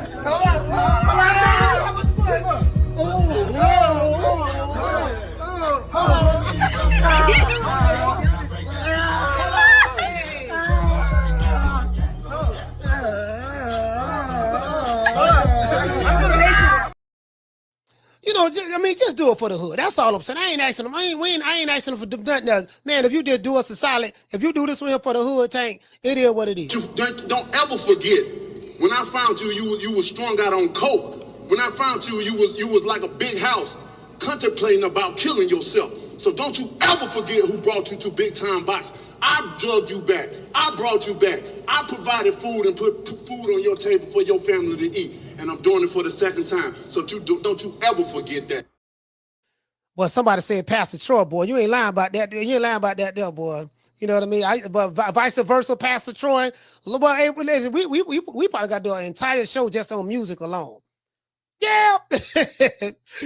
My nigga, fuck what you say. Ain't no more playing in GA. We ready. So I need something like that. You know what I mean? Okay, we finna go to war, dog. We finna go to war. What's up? Big talk, big mouth. You know what I'm saying? Hey, I need something that's gonna make me want to catch about 4-5 felonies, go on about 15 or 16 high-speed chases. You get what I'm saying? You know, I need some shit. Something that's gonna get me 30, 40 years. Something that's gonna get me 30 years in the pen. I need something like that. Well, you know, I guess I gotta be like everybody else and saying Al Heyman. I can quit my job now, baby. 6 figures, baby. You feel me? But a name. Do you have a name? Oh, nah. I ain't got no name, you know. Name them names, man. They know who they is. Name them names, please. The names need to be named. They know who they is. The Mexican monster. Yeah, my brother Styles, he say Turki Alalshikh had to ruin Deontay Wilder's career. I beg to differ. I think this guy played a big part in that. Don't ever forget, when I found you, you was strung out on coke. When I found you, you was like a big house, contemplating about killing yourself. So don't you ever forget who brought you to big time box. I drugged you back. I brought you back. I provided food and put food on your table for your family to eat. And I'm doing it for the second time. So don't you ever forget that. You dig? To this day. Go like that to this day, this shit. Boy, I love that to this day. Don't everybody believe in Google? Go Google that shit. You dig? You know what I'm talking about. Y'all all know what I'm talking about, man. Yes, sir. What he says we don't believe. No, man. I say what I say, and I deliver it. I heard Al Heyman. Ran off on the floor twice. He ran off on the floor twice. That nigga hide. That nigga hide, boy. That nigga is hide, boy. I don't care what nobody say. Al Heyman is hide. One thing about it, but we can't argue about it, you know? You wanna argue? I can't argue with you. You mad. Look at you. You mad. I don't get paid to argue with you. Who is you? You ain't nobody. Nigga wanna argue. You wanna argue. I can't argue with you. Fuck up, I argue with you for? For what, sir? Yeah, for what? You man. Look at you. You know what I mean? I'm just saying, you know what I mean? I need something that's gonna make me, motivate me to take the popo on a high-speed chase while getting in a shootout. You get what I'm saying? You know, yeah, dog, I need to be able to tell some war stories when I go to jail. When I go to jail, I need to be able to tell some war story. Yeah, dog, I got caught with 4 AKs, dog. I shot by, I got caught with 4 AKs, 2 38s, a 357, a 280, and a 380, and a nickel-plated 22, dog. Why you did that? Yeah, my nigga, I was listening to Future, dog. I was taking Molly's and Percocets and all that, sipping lean, dog. So I'm on all that, and on top of that, I'm smoking weed. So you on Molly's, Percocets, sipping lean, smoking weed, yeah, and I'm smoking dirties. And you smoking dirties? And you still alive? Yeah, dog, I'm still alive, dog. I was on all that there, right? Then I was listening to Future, dog. You get what I'm saying? And I was listening to doggone Snoop Dogg, and I was listening to I was listening to that old Jeezy back in the day, that 2000 run. Nigga, I was listening to that G Unit. I was listening to all that dog, and I had to go slide on the ops. I'm like, yeah, dog, I ain't gonna lie, dog. You know what? Now once that high come down, once you're not high anymore, and you back down to reality, man, I'm cracking from the Bamalam, your ass, boy. True. Boy, you ain't never getting out. You ain't never got to worry about ever getting out again. Homie, it's a wrap. Shout out to the tenderonis, the PYTs, and the honey dips, and you ought to know what time it is. The snow bunny. See your eyes shine, she's my snow bunny, please. In the winter lights, too, she's my sweet Dr. Free. Talk to my nose, this love has got it so raw. Make you lose, stepping out of control. It's me against the light. Snow bunny, moving on the bar. Everything's alright. Got that smooth soul feel. No, that's next to feel along with my snow bunny love. Been funny about the night. See your eyes shine, she's my snow bunny, please. In the winter lights, too, she's my sweet Dr. Free. Talk to my nose, this love has got it so raw. Make you lose, stepping out of control. It's me against the light. Snow bunny, moving on the bar. Everything's alright. Got that smooth soul feel. No, that's next to feel along with my snow bunny love. Anytime I get a chance to play something from the Prince of Pan-Africanism, I always want to do that. You get what I'm saying? You dig? Y'all know what it is. Y'all know what time it is. Well, if it ain't Shuffle Along Mac and his old time dog. Biggest Smalls.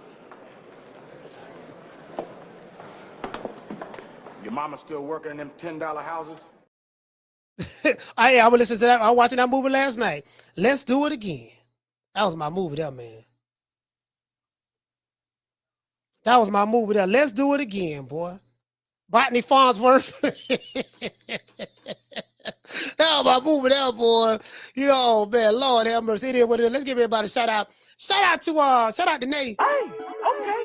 We got two chats we working on. Shout out to Cool Breeze. Hey, okay. Brother Styles in the building. Hey, okay. Summer in November. Hey, okay. Shout out to NPR. Hey, okay. Ed Dog. Hey, okay. High Like Space. Hey, okay. Shout out to Troll. Hey, okay. Mr. Quentin Gilliam. Hey, okay. The lovely Miss Connie. Hey, okay. 12 threes in the building. Hey, okay. That's 36 points. Shout out to John. Hey, okay. Trey Hassan. Hey, okay. The lovely Miss Black Panther. Hey, okay. Jamie from New York. Hey, okay. Bishop Bullwinkle. Hey, okay. And shout out to my brother, man, Dantes, man, DT in the building. Hey, okay. Rick Timms. Hey, okay. Shout out to John. Shout out to John. Hey, okay. Bishop Bullwinkle. Hey, okay. Shout out to WTF Media. Hey, okay. WMS702. Hey, okay.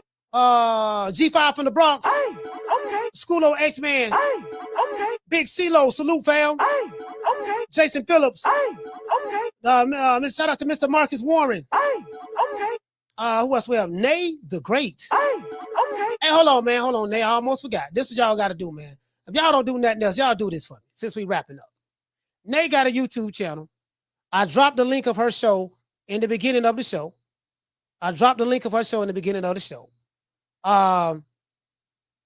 Here go the link right here. Y'all just click on the link, man. You know, man, y'all do that. Y'all do that, man. Y'all good people. Y'all just do that there, man. Y'all drop the link. I'm gonna drop the link, man. Y'all go subscribe to her channel. You get what I'm saying? She ain't figured it out yet, but don't worry about it. Nate go live every morning. She got to go live every morning. You know what I mean? She go live every morning at 7:30. So don't worry about that. You get what I'm saying? It is what it is. But I just dropped the link. Yeah, man. So shout out to Kenneth Johnson. Hey, okay. Mr. Corey Bradley. Hey, okay. This is boxing. Hey, okay. Shout out to my main man, Allen Maddox. Salute. Hey, okay. It is what it is, man. Y'all know what time of TI is, man. I give everybody else a shout out, after these messages.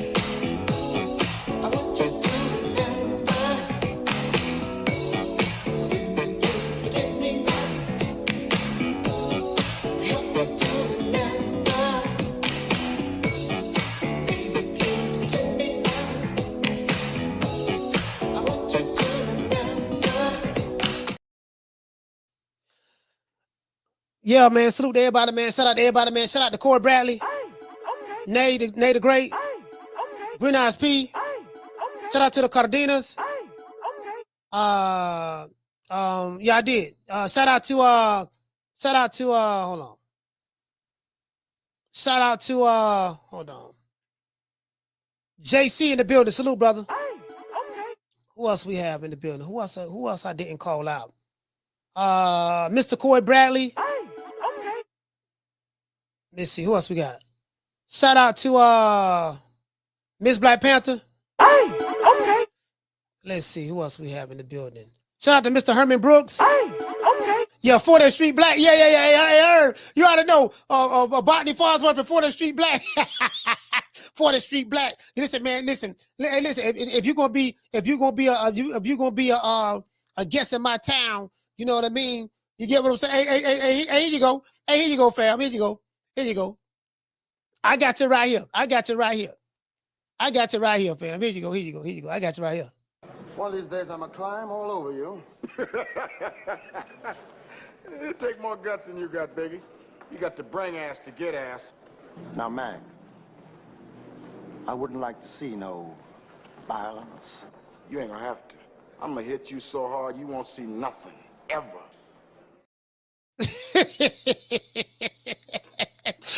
Now, Mac, I wouldn't like to see no violence.